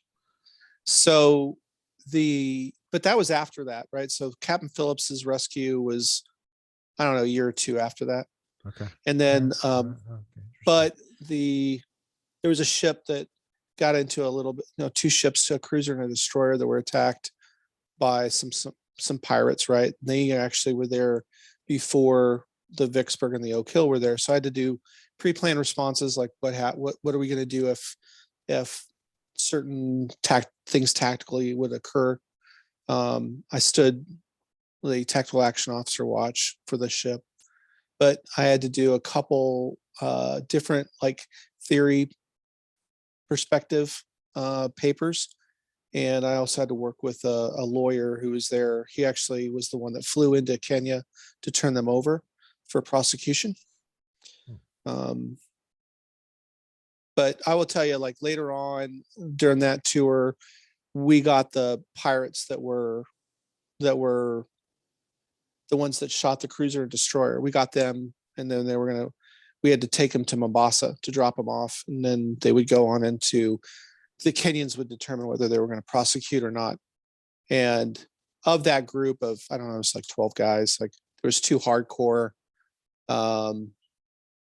warlord type folks on board, and the rest were all kids with knife marks all over them from trying to eat, all addicted to this product called CAT, KHAT, I believe. It's basically like if you imagine lemongrass soup or lemongrass, it's a little bit like that, but it actually has addictive qualities. And they basically get them addicted to CAT, then they shove them on a small ship, and then they go and try to board these freighters and ransom them for money. And we had those folks, after we captured them on the other two ships, they actually flew them out to us so that we could transport them to Kenya. And they were kids. They were kids. You said they had knife wounds or Mhm. knife scars from trying to eat. What do you mean by that? There's not enough food in Somalia, right? So there's no government. The government was defunct. These folks were from like the Haradera area, which is like midway up the coastline past Mogadishu north, right? And so literally just existence was violent for them. And they're young kids. So, Are they teenagers? Yeah. Oh, definitely. Yeah. Barely above adolescence. I mean, like 15, 16-year-old kids. And they would, initially when we'd feed them, they would like hold their plate really tight and they would eat fast and watch because they're afraid of the other people that were in their group. It's not like they knew each other, right? Then there was a couple guys that were hardened, almost like, gangsters, the kind of guys. And then we had to take them back to, when I took them back to Mogadishu, no, I'm sorry, Mombasa, not Mogadishu. We pulled into Mombasa, and I can remember the Kenyans didn't want them to know where they were. So we had to basically put a thing over their eyes as we were going in. And I can remember all those young kids crying because they were afraid. What's going to happen when I go to Kenya? And what's going to happen if I get sent back to Somalia, right? Because there would be an inherent distrust for them because they were with the US. So the Kenyans ended up turning them over and just dropping them off in Somalia. Were they armed? Yes. I mean, when they were initially taken, they were armed. But what were they armed with? Some had like RPGs and some had regular AKs. But yeah, they weren't trained in them. They had no idea. Later on, I returned back with another ship, and we were doing the same type of operations. And you can go in without your lights on, and you have infrared, capability to watch things. And it was an intercoastal freighter, which is like a quarter the size of a big ship, like a container ship, and they had taken that captive, and we were watching them with our night vision. And they're like running around with like chickens with their heads cut off. Like they had no idea what they were doing. They're just running around the ship, trying to, take the civilian crew and put them in some form of order, but they were still high on COT, right? I mean, they were still kind of high on COT. They were moving kind of crazy. And, we hit the lights on them to tell them to, that they shouldn't be pulling into the Mogadishu area. And that's when they raised their weapons up. Like, and you could tell by the way they were holding their guns, they had no idea what they were doing, but it just takes one move with the trigger. So we immediately kill the lights because we don't want to increase the situation. Yeah. And that ship ended up going in and being held capture. Was that emotionally difficult for you to do that mission? No, not really. Okay. We did some other stuff. I won't say where or the reasons for it, but there's some human trafficking that goes on, and that's a lot harder because they would essentially the version of a coyote, right? Would take those folks across the water to another country, and they were hardened cartel type folks, right? So they would barely be seaworthy. They would take this boat filled with humans, go into a new place, right? And if they felt they were going to get captured or stopped, they just shove them, push them over the side, and they'd all drown because they don't know how to swim. So, you're trying to keep an eye on them. That wasn't during the counter piracy mission. That was a separate thing that you don't want to talk about. It was on one of those deployments, but at a different period of time. So in a different area. You were but you watched, that was You were a Yeah, lieutenant yeah. at the time? Okay. Absolutely. I was number 3. But anyways, as we go across, so you're worried, you don't want to, you're trying not to get the ship too close. Yeah. Gas turbines aren't quiet, you know, and Yeah, you don't want that to happen. And Mhm. then to watch the country, and I will not say which one it was, but the country throw them like cordwood onto non-skid. You know, they're all zip stripped on their hands and their feet, and they're throwing them like non-skid on non-skid, just stacking them up, you know. And just think about, I imagine there could be a bad character in the group, but many of them are just trying to go to a new opportunity somewhere. So one of those ships we were following, and we couldn't go too close to the shoreline. And once they left our view, Reuters the following day reported like 30 dead bodies shot and killed on the beach, right where we were at. Right. So that's hard. That's hard. And we were supposed to turn them over to that country, and they would not answer their Coast Guard line. So why in the world were there 20 deaths? And Reuters had reported on it, and it was just, that's hard, man. Like you're like, Yeah. But the world's harsh. When you look back at your career, was that what do you think the most emotionally hard thing was? Was that it, you think? The human trafficking? Well, actually, I mean, if you're so operations wise, that's probably up on the top. I can remember, although, Iraq, you mean as opposed to being away from family. yeah, or decisions you make for Okay. your career that your family gets to pay the consequences for, right? That's probably the biggest thing now that I'm, 52 at the end of a 34-year career, right? But operations, no, let me think if there's any other one. Yeah, I think the first death in Iraq was, well, it wasn't me, it was a friend of mine's responsibility. That was hard to deal with. Then on a personal, so that was basically an IED that went off, and my friend, he lost his mind after it was over with, because he had to actually go in and do some stuff after that bomb went off. And it was under a culvert, which is a water pipe that goes underneath of a road. And the AQ, somebody planted like 3 anti-tank weapons and like 4 250 or 500 pound bombs underneath this culvert. And when it blew up, and it was actually a civilian armored carrier. It was filled with civilians, like as in government service employees, and they were liquefied. That's how bad it was. And my friend had to go in there, and that was hard because, you see this really good guy, like his mind was not good after that was over with. And then meanwhile, on my way to Iraq, my wife is back home, and she took in a homeless boy that was right close to graduating. And then she got him through school, and he wanted to join the Marine Corps. He joined the Marine Corps. I come back from Iraq, and I've known him since he was in middle school, right? And then he joined the Marine Corps. He was a scout. I was at War College, so only a few months after I got back from Iraq, and he didn't last a month on ground and was sniped. So that's where it was shot like right here, died while he was trying to, a sniper had shot his buddy in the leg, and he ran all the way back through the IDs, through all this other stuff to get to his buddy to do first aid. And he's laying over the top of him. The guy was shot in the thigh, the right thigh, right by the artery. And he's trying to hold him down and do first aid. And the sniper hit him while he was doing first aid, and he died there. But watching his mom grieve, even though he was homeless, like they kind of started to get back together again. And it really put a different perspective. Like for us as veterans, what do we think? We see that as part of the roles and responsibilities of why we joined the military. That could be us, and we're ready to go do those things.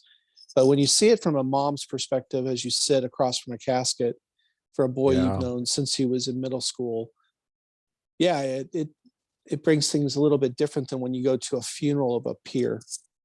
Yeah. I don't know if that makes sense. Yeah.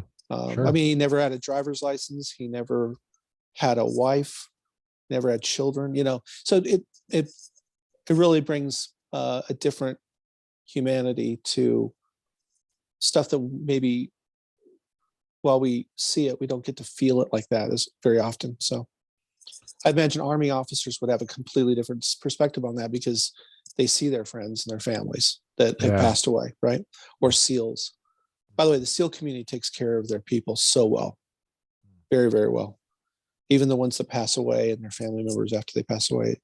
But as far as the hardest thing is when you're busting and you want command of a ship, right? And you're doing everything. And that there's a lot of stuff that takes away from your family, right? And you make decisions and, not getting selected is tough, right? At that point. So, I mean, now you were in 04 during the Iraq thing, and where did you go after Iraq? I had command of a reserve center. Okay. Actually, I went to War College first. College, then I had command of a reserve center for a very short period of time for surface warfare officers. It's supposed to be a 2-year tour, but I screened to go back to ship. So they immediately pushed me back out to ship. So then I went to Normandy right after that. And that's a cruiser out of Norfolk, Virginia. Cruiser. Best tour, well, it wasn't as operational, but I love that crew. And so you tell me, the War College is in Rhode Island, right? Mm-hmm. Yep. It's in Newport. Is that right? It is. Yeah. It's in Newport. It's wonderful. It's a great program. Okay. That was how long a year? It's really just a college year. So if you get there, they got people constantly flowing in. So if you get there, it could be a 9-month tour or a year. So if you get there off where you have to go through a summer, it's a year long. Is it master's? It is. Yep. It's a master's program. It's called National Security and Strategic Studies. So you do joint operations, you do a little bit of international relations type stuff, and you do some planning. And then in order for it to get the credit hours appropriate, you have electives that you take. So I was actually, this is interesting for us, is that I took a class from Mr. Pollard, who was one of the primary China minds through, I think it was through University of Michigan. I can't remember exactly, but he was also on ground in Tiananmen in the midst of Tiananmen, until they got kicked out. So lots of really good scholars that are there. Was it tough academically? No. I honestly believe that. Yeah, I think master's programs are what you make out of it. If you don't make it, you're still going to graduate. And that's not just, by the way, that's not just, you could say, okay, that's a military place, but they did fail a couple people. I went to Norwich and I got, my GPA is much higher. But I think you had a better chance to excel at Norwich. What'd you get at but Norwich? I don't. What? I got it's a diplomacy degree, but cool. The hood that you wear is actually for public administration.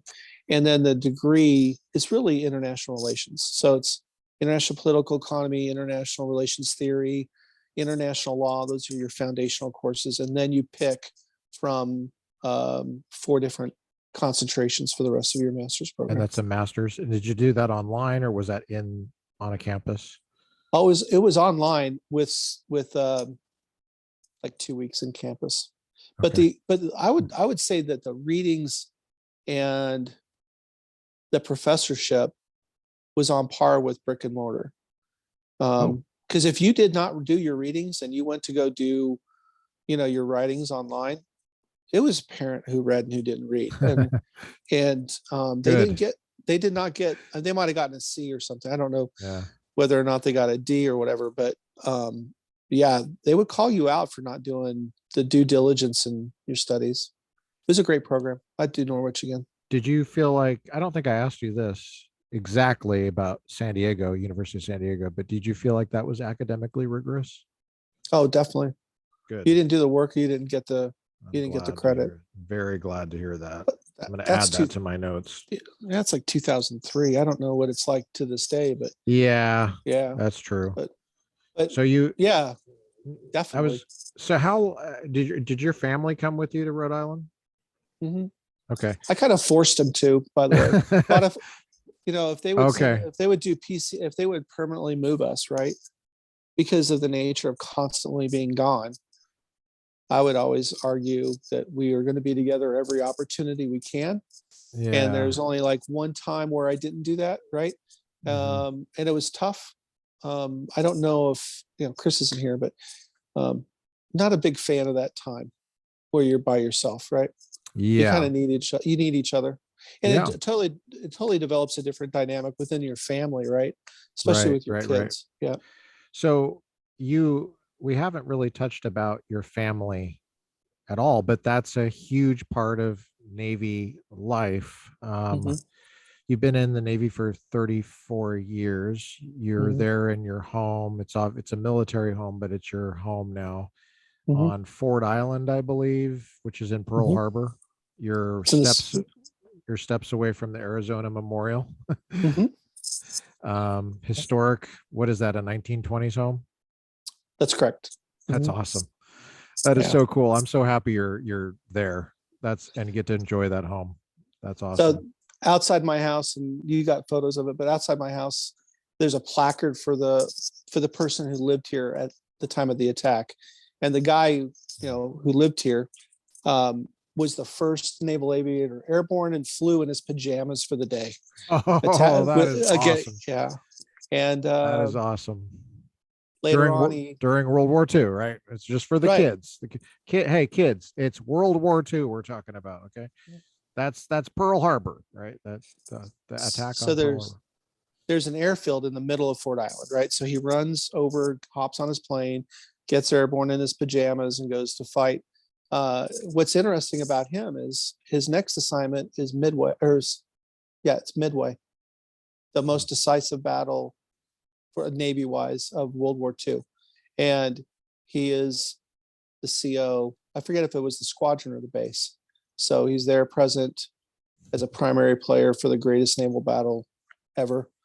And then later on, he makes admiral, and unfortunately, he died. He had a heart attack while he was a rear admiral. What was He his passed away. name? Massey. I feel bad not knowing. Remember his first name is Massey. It's all right. But yeah. Well, so is that airfield on Fort Island still operational? No, it's grown over. Most of the stuff here there's other commands here, Yeah. but it's grown over. Now, I was gonna say like Hickam is right there, so why would you need it? But anyway, I went to college on Hickam Air Force Base, Wayland Baptist University. So did Chris. Chris went there Yeah, too. yeah. I got a great education. I love that. I loved going to college. I don't know if you know, but I started and completed my bachelor's degree in the Navy on active duty It's when I tough. was enlisted. So I finished before I left the island, which was amazing. I was able to go right into graduate school. Now you have a family, you're married, you've been married to the same woman for the whole time 20, since you were no, I had a brief marriage when I first enlisted, but okay. yeah. So I met her and we got married in 97. So we've been married 25 years. Yes. So I think I remember you being Mhm. married when you were at Korea. Yep. And you have kids, is that correct? Yeah, we have 5, so 3. Oh man, holy cow. Yeah. So I raised 5 her kids. first 3, and then we had 2, and now I have 5 well, I'm about ready to have 5 grandchildren. So my daughter, her water broke, and unfortunately the baby's not coming, so she's in the hospital right now waiting. Congratulations, man. That's Yeah. awesome. And so you've been married, I'm trying to do the math, 1997.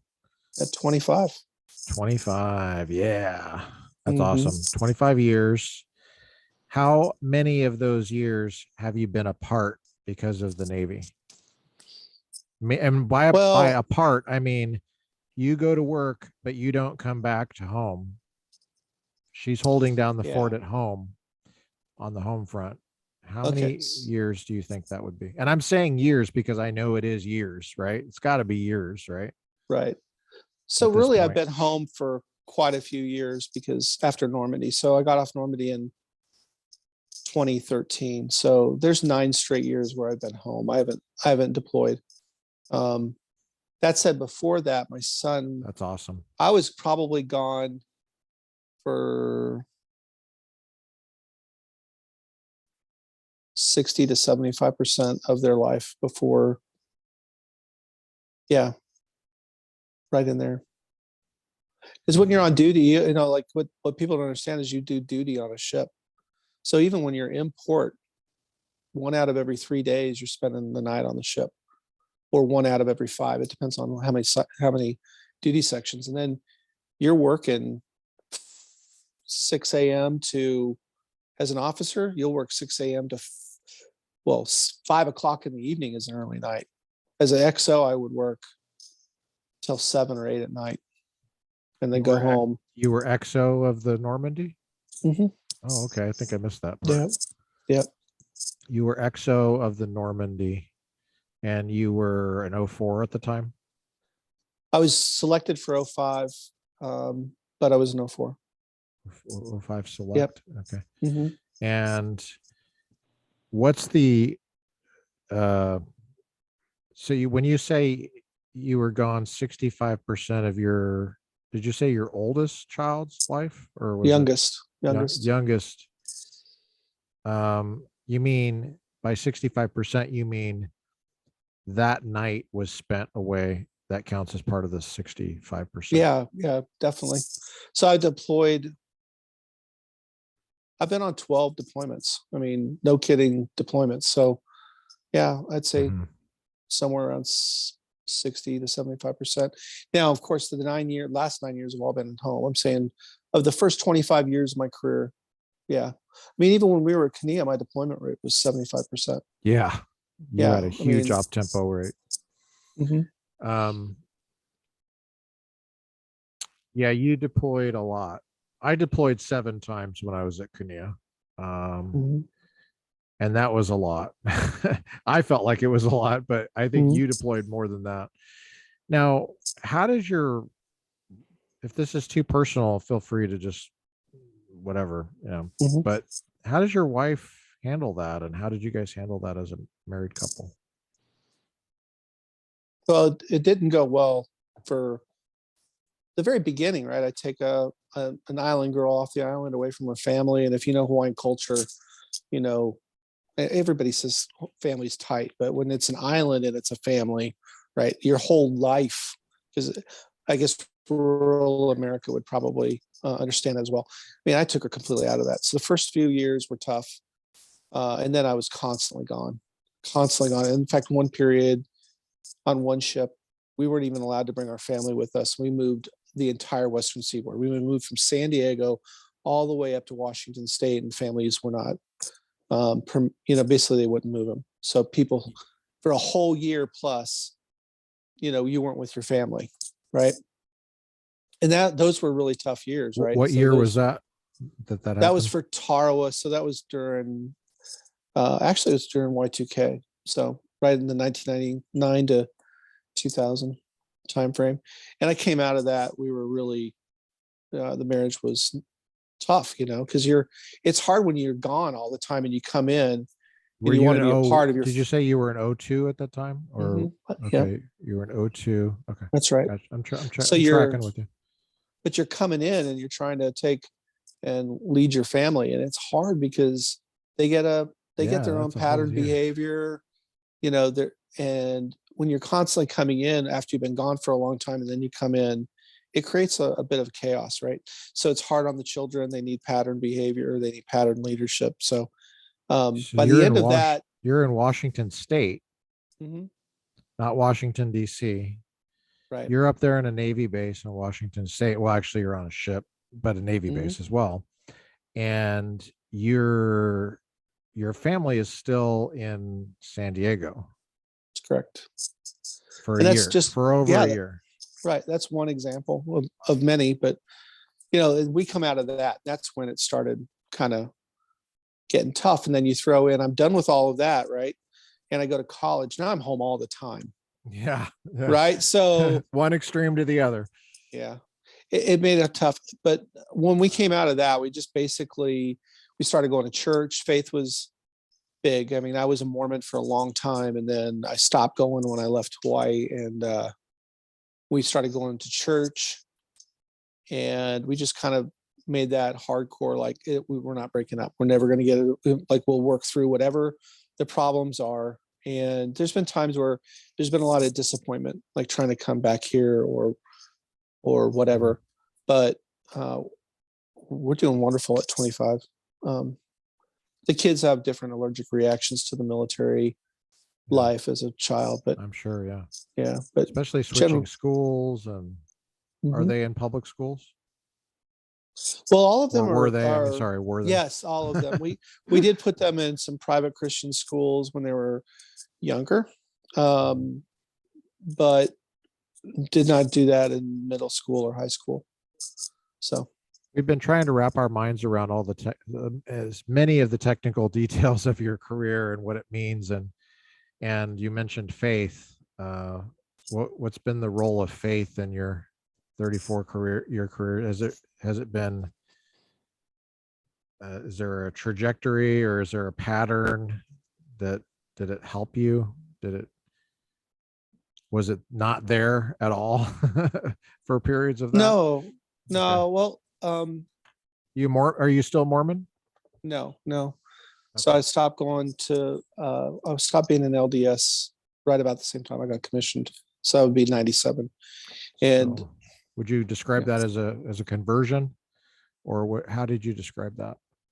well, I was not Mormon growing up, even though my mom's family's all Mormon. She just didn't take us to that church. We were pretty much, my mom and my dad are believers, but they just didn't go to church, right? So they're kind of that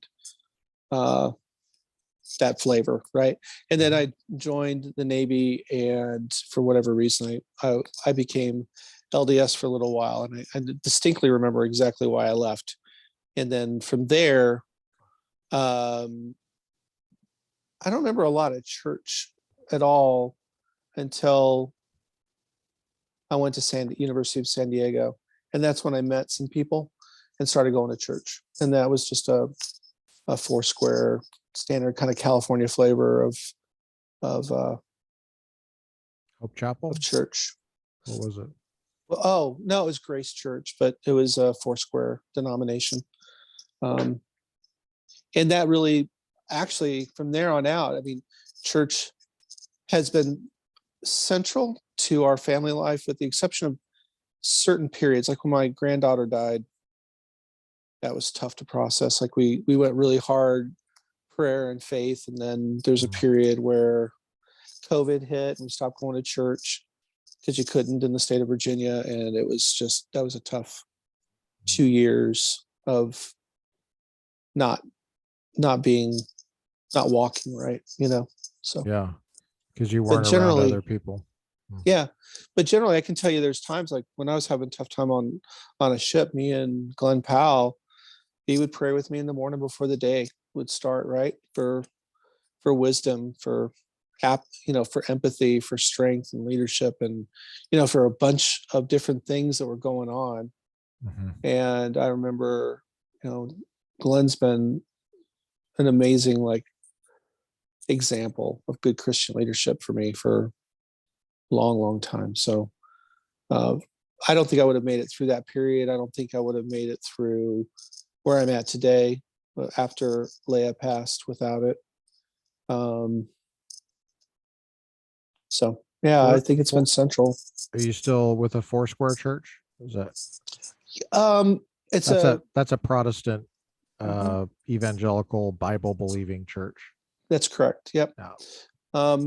But I would say I have to be in Foursquare. I just believe in biblical teachings from the Bible. Not obviously, I'm a little bit biased because of my Mormon background, but I want to learn from the Bible, and I want to learn from pastor who understands historical critical reasoning combined with language, combined with having a faith in the book and bringing all that to bear. And I also like my last pastor in Washington State. He also, one of his mentors was a Messianic Jew. So there's a lot of Jewish culture. And I just think it makes for a more robust faith when you get to understand all that.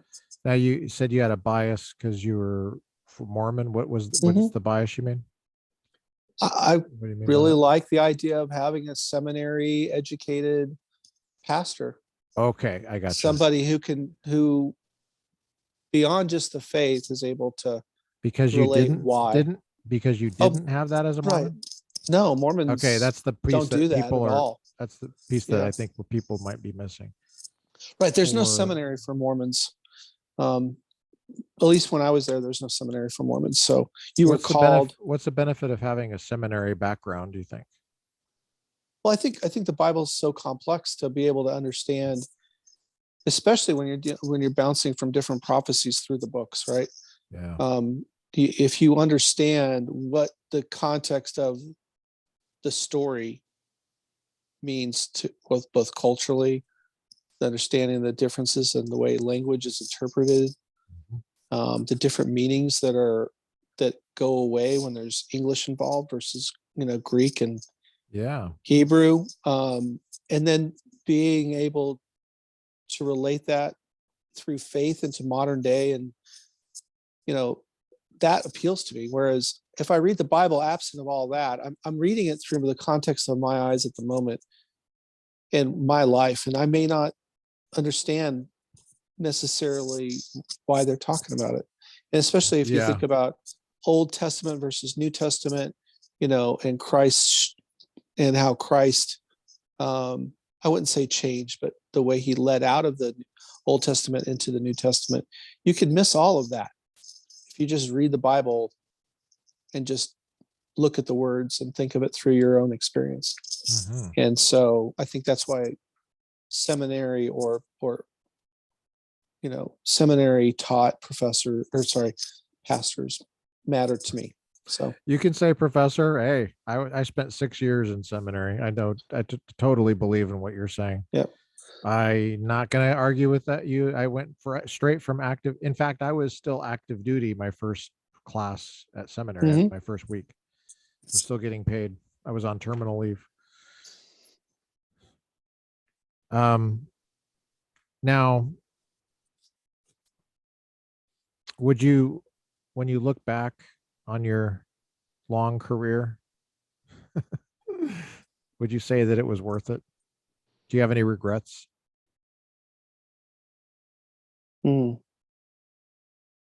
There's some choices I would probably not do again, but overall, I don't have regret. No, I think part of that's context of health decisions that I've had to make. But in general, I would say no. But I've had people go, okay, so if you could do one job for 34 years, what would it be? Or, that kind of, what did you enjoy? What did you actually enjoy from and what pleased your own soul versus a professional rewarding experience, right? And all of those, there's different periods in time where that each one of those, I guess, seasons of my life had different things. I can tell you, I would turn right around right now and go do what we did for the rest of my life, right? I could do that. Or I could go and be a leader on a ship. Now, my wife would never like that, but being at sea, leading sailors, there's nothing better than that. I'm going to ask a question because I know someone is wondering this in the future here. Yeah. Don't you miss your wife? Don't you miss your kids? Well, we're talking about a profession, right? So do I miss them? Yeah. It's hard to explain to, your wife, I love being at sea, right? Do I love being away from my wife? No, absolutely not. Do I love being away from my kids? No. But so it's not like she drives you nuts and you can't wait to get out to sea. It's not like your kids are driving you nuts. That's not that. Well, some of them. No, they're all wonderful, but no, I mean, you can't do this job and hate getting underway. If you do this job and you hate getting underway, leave, because you're not going to do well protecting your country underway out to sea if you don't like being at sea. I mean, you know, it's hard to I'm surprised explain. it doesn't weed more people out, to be honest with you. I'm really surprised that there's so many people that want to do that job, because it is hard for families. It's hard on the family. What do you love about being underway? I mean, is it your, because help us visualize what your day is like. You live in a very small space. Is there someone else in that space? I mean, I know as an officer, it's different. As an XO, you have your own space, right? Yeah, but I mean, like, I've lived in 150 man berthing on a carrier. Yeah, that was all the enlisted, way down right? to having my own You're talking about as stateroom. enlisted, yeah. Yeah, I think when do you get your own stateroom? Like what rank are you when that XO. happens? So you only have it when you're at the very top or the very second to the top. Yeah, some places the ships might, like, I think some of the department heads on an LHA, they get their own stateroom, but that's because they're all really senior on that platform. So it isn't the creature comforts about being at sea that you're drawn to. I love being around people who want to be a part of a team and do things. And that's one of the things when I transition to civilian life, I will be very picky about where I work. Oh man. Because I want to be surrounded by people who feel a purpose in what they do, whatever that is.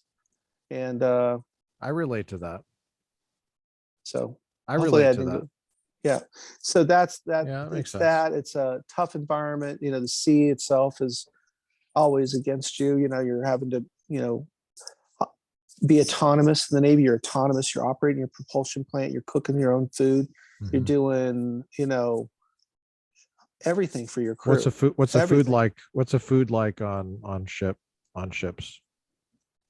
Well, it's changed through the years. So I've seen it where they cook the food. I've seen it where they bring it in bags and they boil them in a pot, and supposedly it's gourmet. They boil it, boil it there in a plastic bag and then put it in their serving tray. And I've seen it where you're on deployment and the cooks get to, create their own meals, because you don't get the same like Cisco van that pulls up and gives you the same meals all the time, right?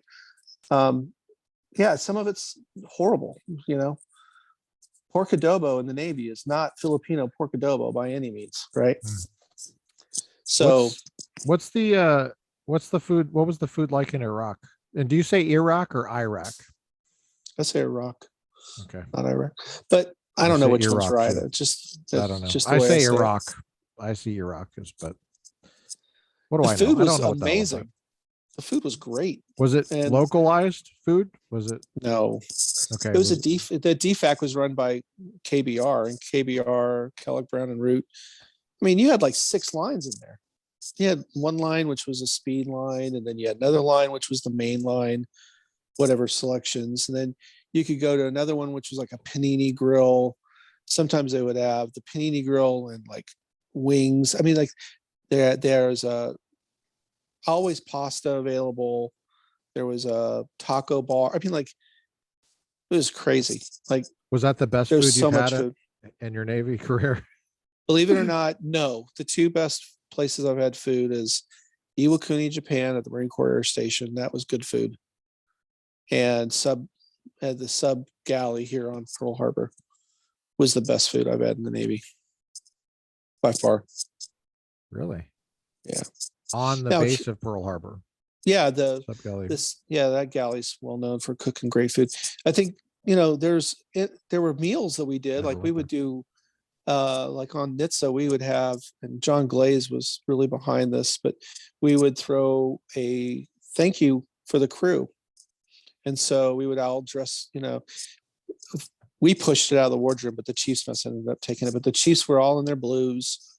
We allowed the crew to go in civilian clothes, and we served them on the regular plates and silverware. And they were allowed to go in civilian clothes with their party, and we would literally serve them at their table where they were at, right? And That's cool. the chief cook was cooking in the galley, and we were delivering.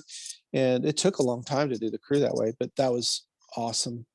Or we would do that at the end of the deployment for everybody who was what we call food service attendants to the wardroom. The wardroom is where the officers eat on the ship. And so we'd have all the enlisted who cooked food for us or served us. We would have them in the wardroom for a appreciation meal for them. Everybody that had served in there, we would do that for. That's but awesome. and those are meals that stand out, and they were cooked very well. Good food. So Food is really important. Do you smoke? Do you chew? no, I don't chew. I don't smoke, but I have had a few cigars in the past. Do Yeah. you like cigars? I do, but I'm sensitive to my wife. Her grandfather passed away of lung cancer. Okay. So I did have cigars in Iraq. I ran a charity that out of Taji. It wasn't a cigar charity. It was basically a place for sailors, soldiers, airmen, and Marines to relax. So it was a coffee shop sponsored by Green Mountain Coffee, and they would give us enough espresso beans and some what they called granitas, which is a fruit slushy. So when I was done with my work, I would run that. I ran that for the operating base I was at, and then we built a deck like at the end it was like 3,000 square foot of decking of all volleyball courts. We had a flatbed truck that we used for a stage, and we would have entertainment every night because soldiers, whoever was there, would get what's called an admin day. They'd get one day down to do their laundry or whatever, typically, right? Sometimes they wouldn't get it, but typically people had an admin day. So we had something going on every night at that place. We called it the Mud House. Everything from bands from the FOB would come in and play to karaoke night. We had a comedian who would come in. We had That's a cool. DJ. We had all that stuff. But one of the nights was cigar nights. And believe me, during that period, I tried a lot of really good cigars. Oh, nice. Yeah, really good cigars. Would you say that you have any vices? Do you like alcohol? Do you gamble? Or do you enjoy a card game? I think my vices are that once I get something that I like, I get a little OCD with it, right? So yeah. I coach baseball and cool. My son, That's awesome. But I, for a long period, had a fetish for high quality baseball gloves, which I have gotten rid of most of them in favor of bass guitars because I'm trying to learn how to play bass.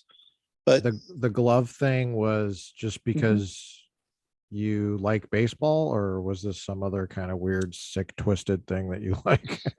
Yeah. Well, I wasn't licking the leather or anything like that.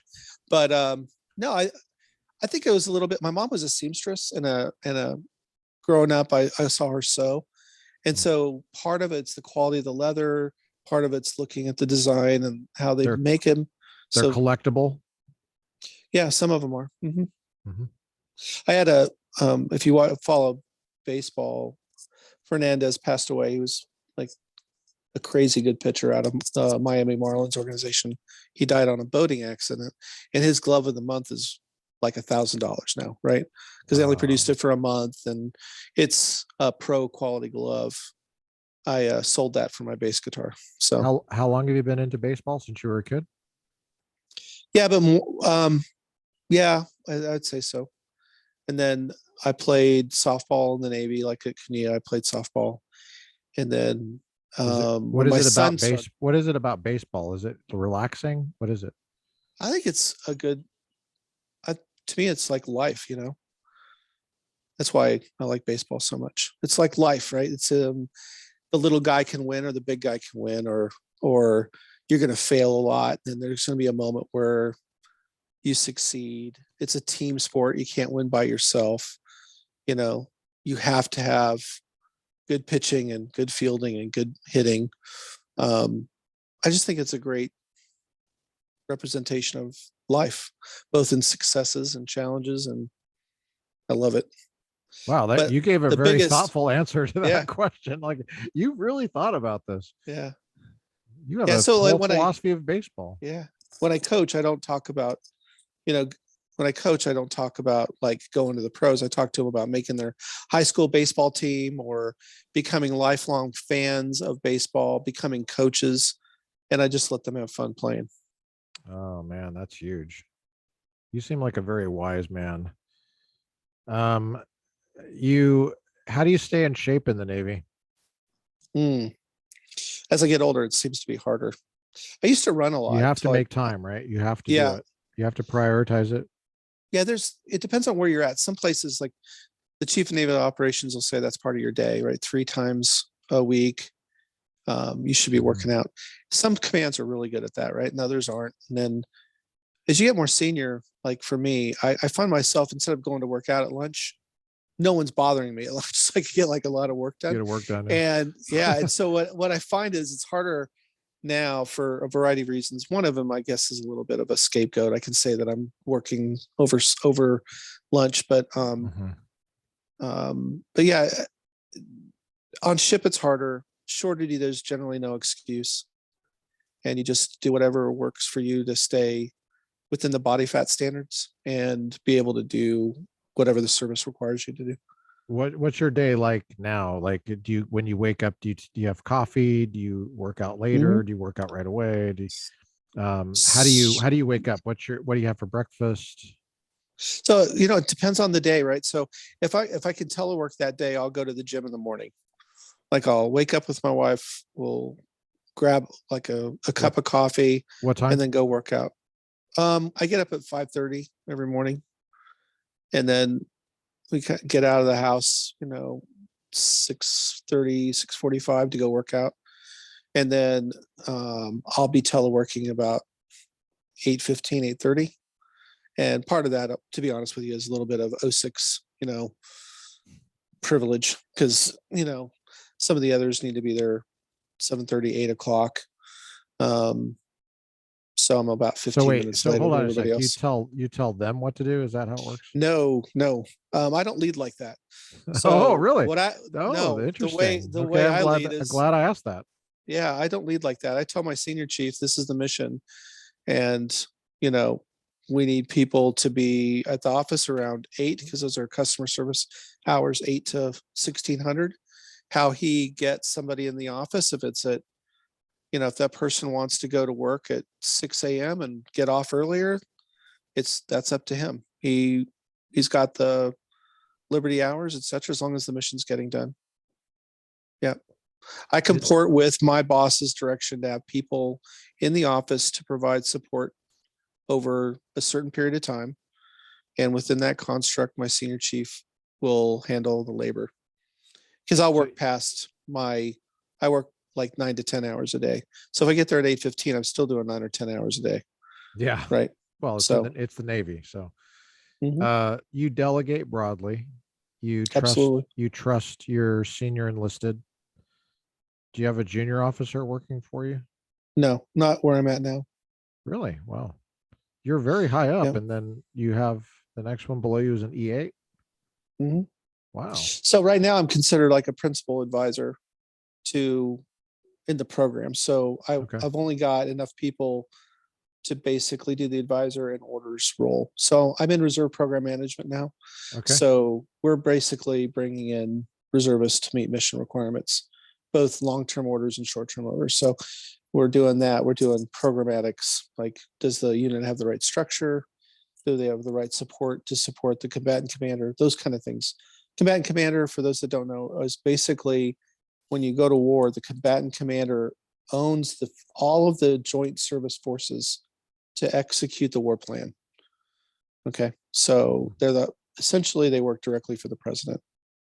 Wow. And they have constitutional responsibilities to Congress. So they have to do an independent report to Congress. Tell me again what this element is that works directly for the president. The combatant commander.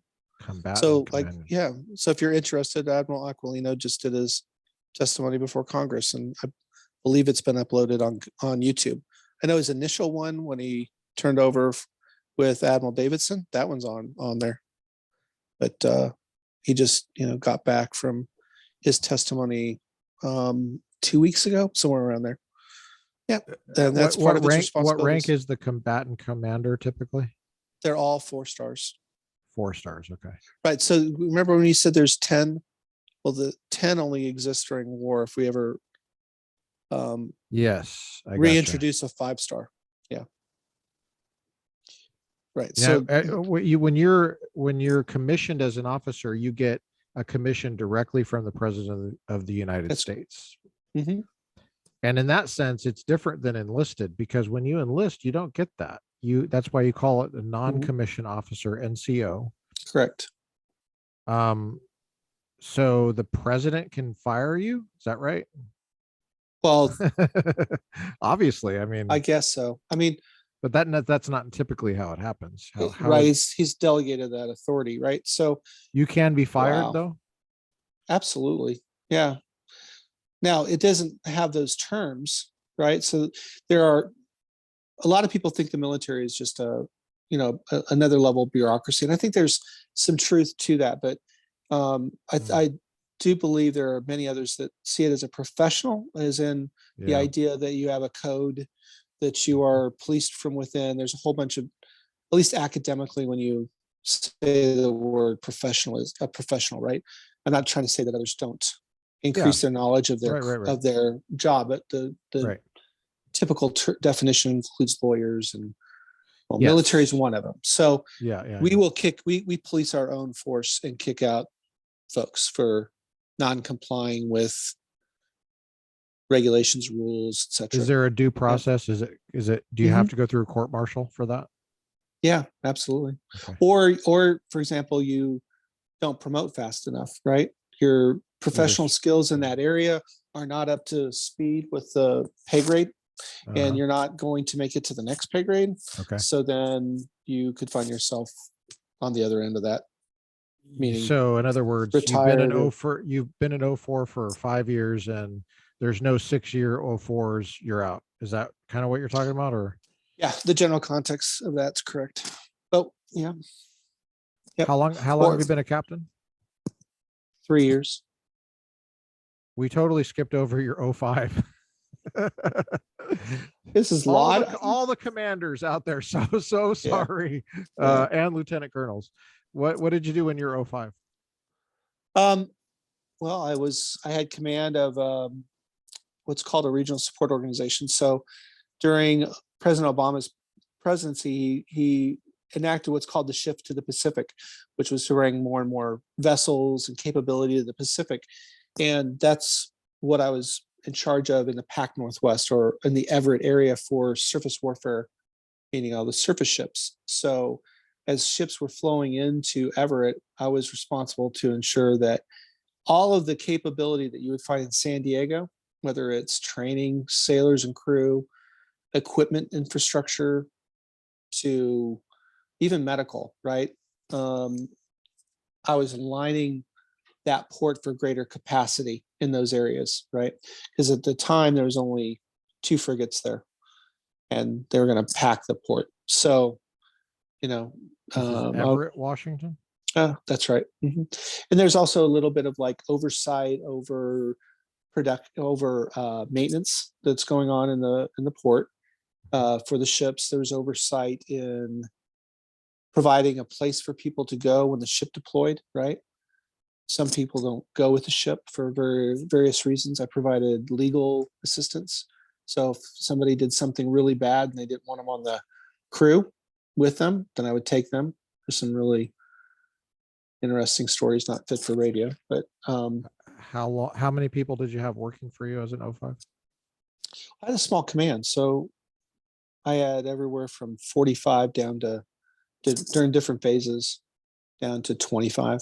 Wow. It was small. It was small. It was mostly chiefs, because the role was to help them and prepare for different things. Like you'd help them prepare for inspections. You'd help them prepare for the training cycle, a bunch of stuff. I'm just going in here because my battery's about ready to keel over. Will you be promoted to Vice Admiral, or Rear Admiral? Let me get my ranks right. No, not a chance. No chance of Rear Admiral. Can you hear me? Yeah, I can hear you. No chance of Rear Admiral. What do you say that? I mean, you obviously know what you're talking about, but I'm just wondering what's behind that. I didn't have command of a ship at sea. And that's really what stands out to make admiral, even in the full-time support world, which is what I am, which is reserve support. As a surface warfare officer, I do the dev command at sea. And as I got older, you know, I'm glad. I'm narcoleptic, so I don't have cataplectic, so I don't like fall over in the middle of the day. But how long have you been narcoleptic? I didn't know. I never knew that. Yeah, I would say I was probably narcoleptic from shortly after we left, because I can remember. Oh my gosh. Just, how did you do all that and have that to deal with at the same time? Yeah, I don't know. Good drugs, so modafinil, which helps. But what's weird about being the type of narcoleptic I am, I could, if I didn't take my meds and I like nodded, I would still hear you. I can still, when you shake me and go, hey, I'll still remember the conversation that's going on. That's crazy. Yeah, so that's awesome. But only for a little while until you started into like REM sleep, But okay, I got you. Yeah, so I think it was good. It was good. I think God had a handle on that, because I mean, in my career path, I could still provide for my family. I still went to be an XO. I love that job. You were an XO at sea, right? You had a sea XO command. Okay, so you were almost there. So I got screened for one below command at sea, and that's how I was competitive for captain. And I think it would have been hard to put everything into being a command at sea, because if you look at like what happened with Fitzgerald, or those accidents, you can see why a CO would be really tired all the time, right? I mean, you're always on yes. You don't really get a full night's sleep. You're calling the captain all the time, for different safety of navigation reasons, etc. You never really get REM sleep. So for me personally, I think God had a handle in that, because I would definitely have the record for it. But yeah, I can't explain it. I don't know that I would have given the crew every fiber of my being, but I don't know that my body would have been able to hold up to the test. Is there politics in the Navy? Certainly. Yeah, absolutely. But when people say that type of stuff, I sit back, and especially like the senior enlisted will talk about it a lot, right? I hate the politics, and I try to code it differently. I'm like, okay, I get it. There's the negative connotation of politics, but part of the politics is your responsibility to represent your people, right? Right. Oh, that's a good way to put it. That is a power of influence for your people, for the mission, right. So in a negative context, yeah, it's the person who likes Bobby and therefore makes sure Bobby gets promoted over others, even though you might not know enough about Bobby, right? That's usually what you hear. Or somebody who didn't deserve an award or whatever, it was politics that they got the award. Okay, that exists in any organization. Yes, and it's absolutely. And so I don't know. So you're not talking about Democrat versus Republican, right? Or conservative versus liberal, although that could be there at some point. And it'd be interesting to hear what you have to think about that. But you're talking about just the power dynamics, who's the most favorite, who's going to get promoted, who gets the better duty station, who gets absolutely. Those are all part of it. Like it's duty station, right? If the CO calls the detailer, that's the person who chooses where you go, and they have some form of relationship with that person. Yeah, absolutely. Yeah. In my I saw role, that myself. Yep. In my role in the community I'm in, there's more aviators. A lot of times the aviators get the good jobs. They know each other. And there's reasons for that don't even have a negative connotation to the aviators. So the politics are there. I just try to tell people, if you're not in some way influencing other people for the benefit of your mission and your people, then you're not doing your job. And if you want to call that politics, go ahead. Now, as far as traditional Democrat and Republican terms, we don't talk about it at work. That's smart. Now, there are some that do, I'm sure. I'm just saying it's not commonplace. It's not commonplace at But all. you have you kind of get an idea of who's who and who's what. Yeah. Oh yeah. Yeah, absolutely. But well, in language school, when I was sitting in language school, everybody pretty much had their cards on the table. I mean, I remember having some pretty heated conversations, but I mean, not that I didn't mean to have a heated conversation. It was just like they were shocked that I was a Republican, and yeah. But I also think that, you know, when you're in your own peer groups, it comes out more. Yeah, I'll tell you that. That's fair to say. That's fair. Oh. But probably not so much at work. And if it is at work, it's the closed door thing. You're not going to walk around and say stuff at quarters or where you can be heard. And I think that's true probably for every pay band, right? So I'm sure the enlisted do, you know. If it's a slow day on a deployment, then maybe. Yeah. Maybe. Yeah. But I think people are more. You work together, so you have to get along. Yeah, and you share every moment of the day with everybody too. Yeah, so yeah. Mm-hmm. You get to know people really well in the Navy, wouldn't you say? Is that fair to say? Yeah, I'd say that's true. I can give like lots of not so. You get to know what they want you to know. Okay. Yeah. Gotcha. I know a child rapist that I had no idea until he was caught, and I introduced my kids to him. Right. I mean, that's like, I know a guy who's an admiral now who had one of his sailors try to kill somebody, like, you know, Dexter style underway, you know. So people are people. They don't change just because they joined the Navy, if that makes sense. But you do, in general, the average people, you definitely know way better. And they have become your family. Yes. They become, because you're around each other all the time. Yeah. And in some cases, you're around them more than your family. Yeah. Yeah. Yeah. Yeah. Well, we've been going for over 3 hours now, and I cannot believe how much we covered. I think I only had one more question for you. I had the politics question. I had the leadership. 05, hit that. Family. Oh, I guess, yeah, I think the last question was, I wanted to circle back to God. How did you come to believe in God, and why do you think that God exists? Do you put a lot of thought in that? Yeah, I do, but that's pretty important, right? So yeah. Well, first of all, like when I went, it's changed over my life, right? Yeah. Okay. When I was younger, I don't know, it just sounded right. I remember reading Red Letter Bible with my mom, just sitting at home.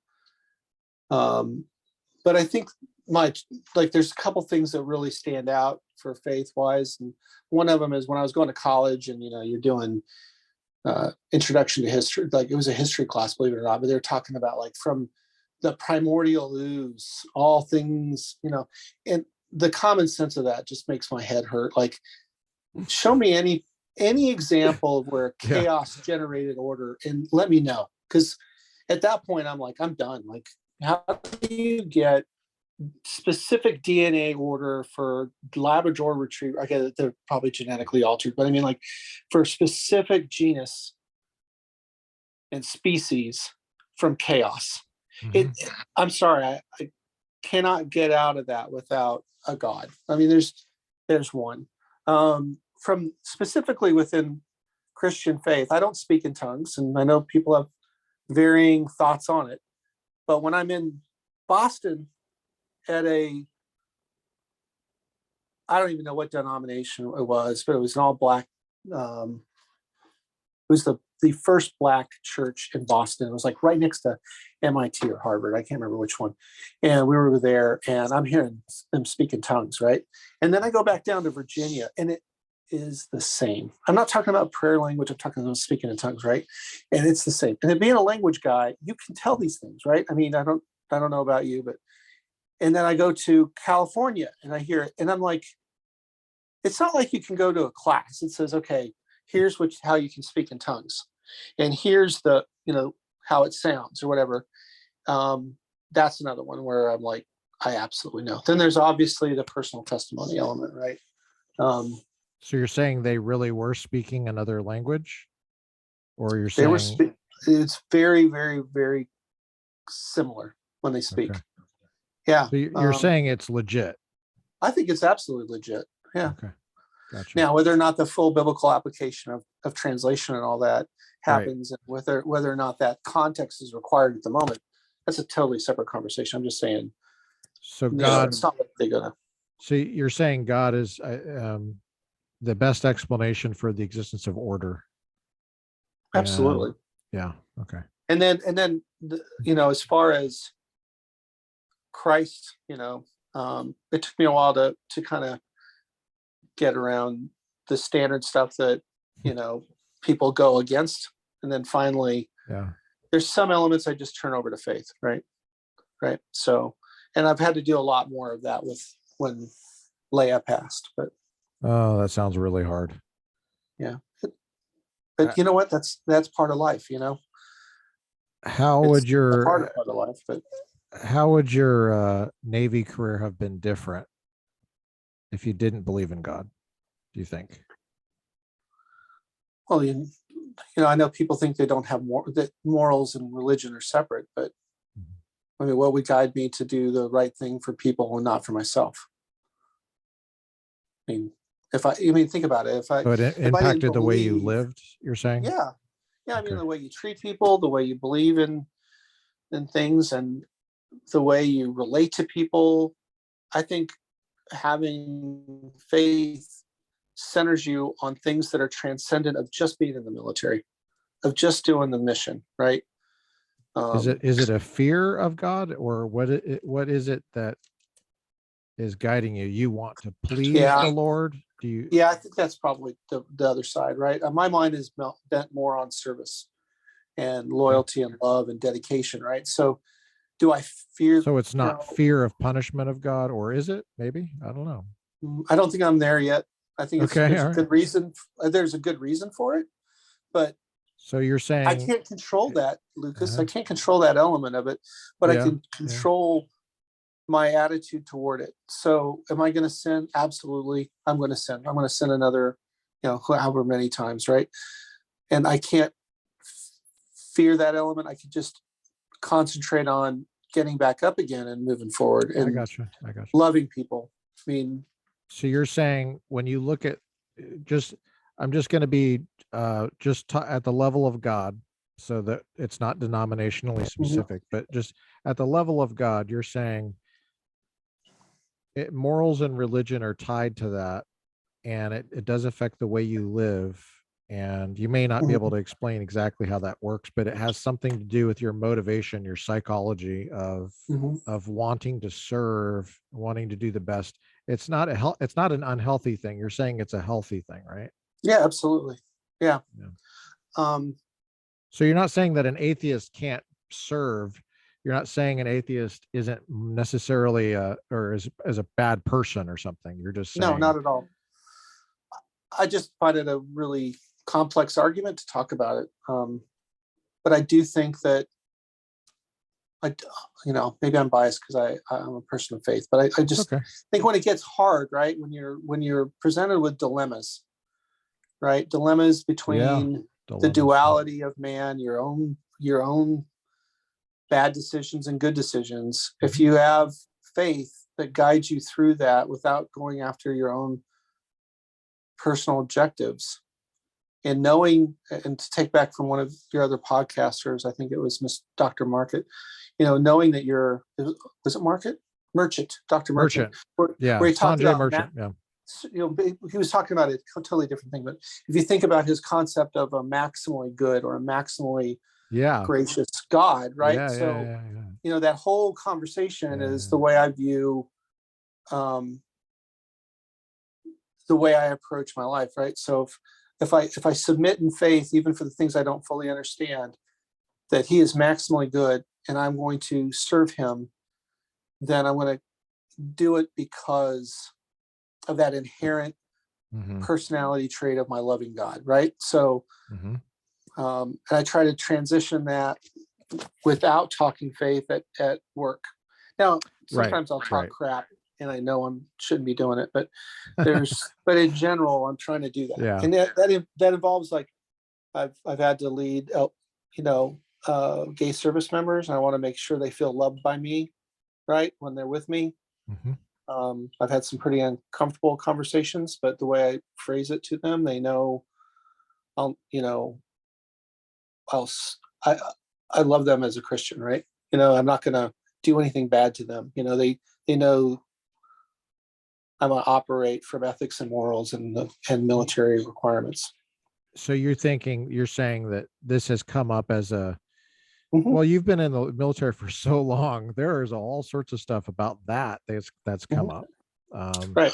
Yeah, I mean, we were both asked whether we're homosexual when we joined. Yep. That was a standard question.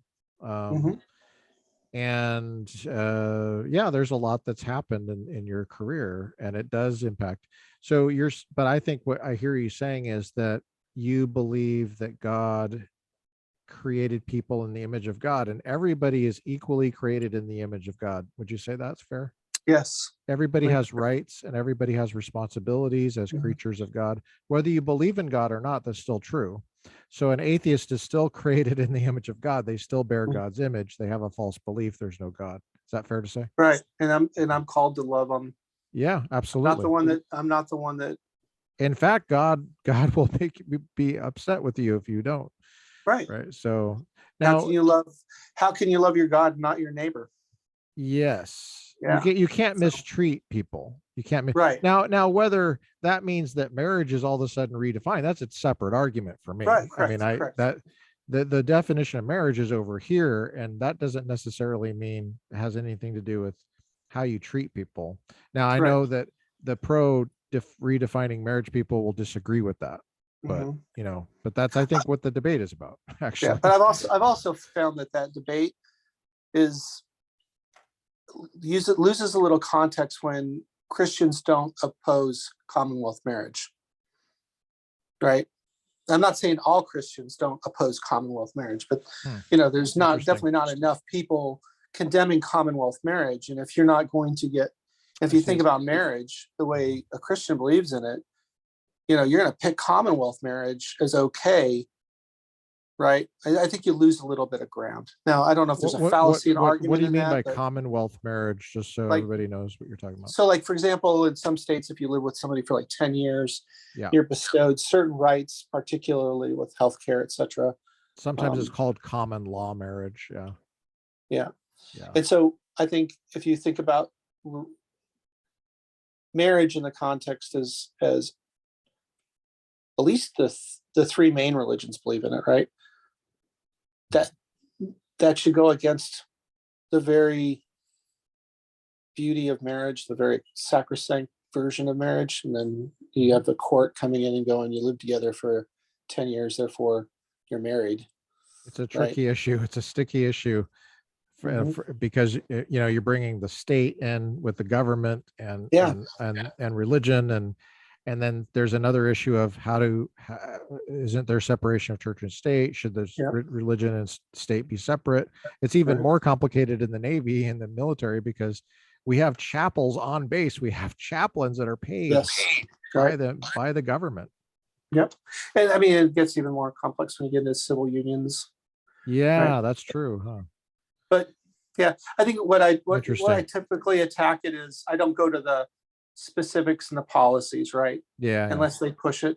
If they push it, And then now you have all the other stuff with gender, and it's like you can't keep up with this stuff. I mean, and I see a lot of people on the other side, the progressives, so-called progressives. I say progressives. They think they're progressives, but I think I'm a progressive too. I'm interested in progress. I mean, that's my whole reason for what I do is progress.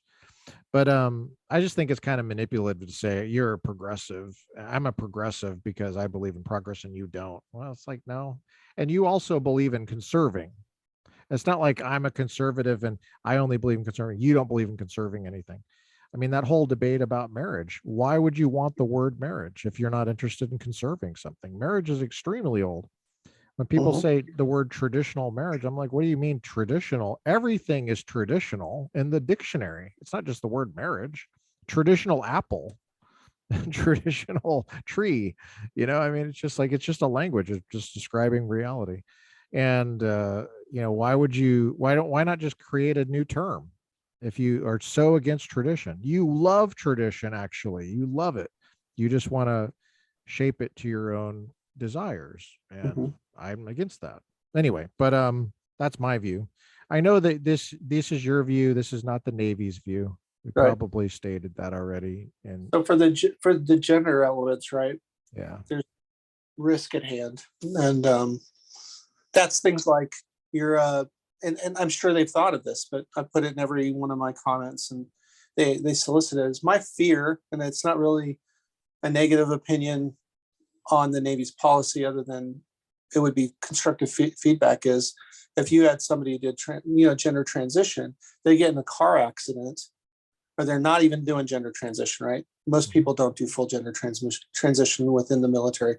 So they get in a car accident and they're in insert country that doesn't believe in that stuff, right? And what are you going to do? And then on top of that, and you don't have a SOFA agreement, what are you going to do? Or, so I'm sure lawyers have gotten together and they've got some higher level of policy and vision. But, once the transition occurs, under at least the old policy, right, you're no longer able to know that they were formerly a female or a male. So they take the markers out of the record. So I think the other part of it that bothers me is actually more towards the art, those that support it, and that is, I don't like treating like people like yo-yos, right? I don't like the military to be a yo-yo for the politics of the day, right? So people doing these life-changing things, and then it yo-yos back and forth, so I don't.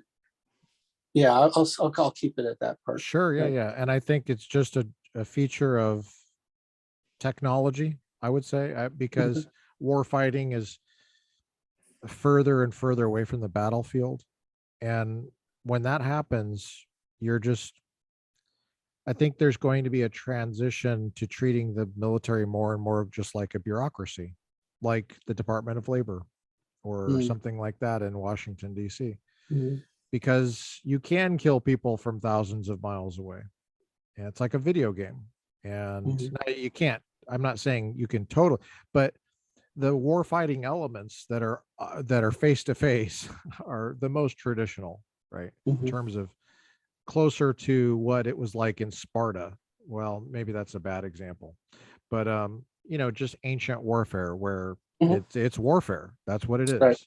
Right. And it's mainly men, and it's, so and when you start wondering what the difference between a man and a woman is, that's such an abstract thing. It doesn't really fit with warfare. I mean, warfare in the American plains, when there were Indians fighting the army, I mean, they were mainly men. It was men fighting men. And there was none of these questions about what gender are you? I mean, and so I think the more technology takes over, I think the more it's easy to just import yo-yo politics like you're talking about. That's also, it's if you think about it, right, what makes our military so much different than everyone else's? Well, we have civilian leadership over the military, right? Yeah. And so inherent with that, which I think is good. Right. So this is really, I guess, when I say I don't like them to be yo-yoed, the reality, you have civilian leadership, it's also politically appointed. So if we're going to accept all of the good elements of civilian leadership, I'm talking about up way high, not your standard civ person, right? Civilian personnel person. And we have to take some of the negatives, and this would be one of them. It's just I think that's a good way to look at it. I think you're right about that. I think that's a very mature way to look at it. Now, has that helped you as you've gone through your career to try to move up the ranks? Because I know there's a lot of politics, and you got to watch what you say and stuff. looking Has at it that having way? faith in the overall system helped? Yeah, yeah, yeah. Yeah, but mostly yes. You are There's you are directly in line when we're talking about God. Just the other minute when Mhm. you were talking about religion, morality, I said, how would God, not believing in God, have affected your military career? And you went immediately to morality. You are directly in line with the vast majority of the founders, the best of the founders, and Mhm. I mean people that were against slavery.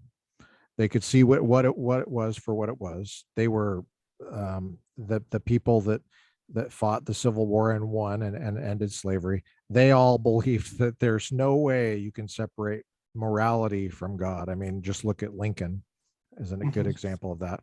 So you're in line with the best of the American tradition. I'm not including the racist part of that. I don't consider that the best of the American tradition. Mhm. So you're just totally in line with that. And so I appreciate how you look at the world.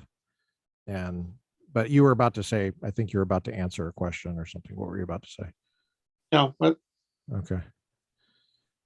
Well, you are very thoughtful. What would you like to leave everyone with that's never served in the Navy, never been in the military, that doesn't know anything about it? What would you wish that they knew that they don't know? Anything? Mhm. That's pretty No, broad. no pressure. Um, No pressure. well, I think one, I would say we're cut out of the same cloth as you initially, right? So we just have a different training set, just like you do in, the hospital you work at home. Mhm. So while I like the idea of honoring service, etc., um, I think that the more we separate us from you is bad. I mean, like automatically believing um, that we're something different from the civilian citizenry that we're meant to protect can be problematic, right? Because we're supposed to embrace and embolden and strengthen that which you do every day, right? That's the concept of our country, right? A civilian run organization meant to protect the values of our country. And if your values are different than our values, then we've gone off course. So that sounds circular, I think, but You're sometimes I get saying you're folks. saying is the deep state running the country's not good, is what I hear you saying. Is that what you're saying? I will avoid getting censored by YouTube. I But don't no, know if we would what get I mean by censored that for that. is I like, don't think we would. Okay, how about the administrative state? That's what I mean is you don't want bureaucrats that right, can't be fired. They don't stand for election. You don't want them making the most important decisions. Is that fair well, to they say? do. I Many know of they them do. do. I know. But I know. what Yeah. I'm trying to say though is that you Yeah. have Yeah. polar extremes on the way they view the military. Like, you know, you're the prodigal son returning and you're amazing. Or I don't trust anything the military does. And what I'd say is in the core, in the middle, is the need to understand that we represent all the good things that you want in your country. And we have polars like them. We're on the edges, right? But in general, if we are viewed as separate apart from our citizenry, either in values or values to our country, we're going the wrong direction, right? We should. And if you think about Clausewitz and his concept of war, right, needing to have the civilian populace as backing or approval in order to win a war. Well, if we're separated, right, we're viewed differently Yeah. in the wrong ways, Mm-hmm. then our country's gone the wrong direction, right? So that's my opinion. Do you feel like you have free speech in the military? No. Okay. Because I mean, sitting here, when Why I don't you go ahead and retire, criticize that? No, I'm just kidding. yeah. So I mean, Awkward there's position. a good point because at no time do I get to not be a naval officer, right? So as I'm thinking about what you're asking me or whatever, I want to make sure I'm truthful, but if I don't want anybody to construe something in a manner that would degrade our services, right? Okay. Do I believe in everything we're doing? Mostly. And I will tell you that I don't have very many moral conflicts Oh, that's at good. work or with people. So That's good. that's important to me. But I Well, don't think I really, answered we your question. really appreciate you coming on, Captain William Palmer, United States Navy, 34 years of service. Holy cow.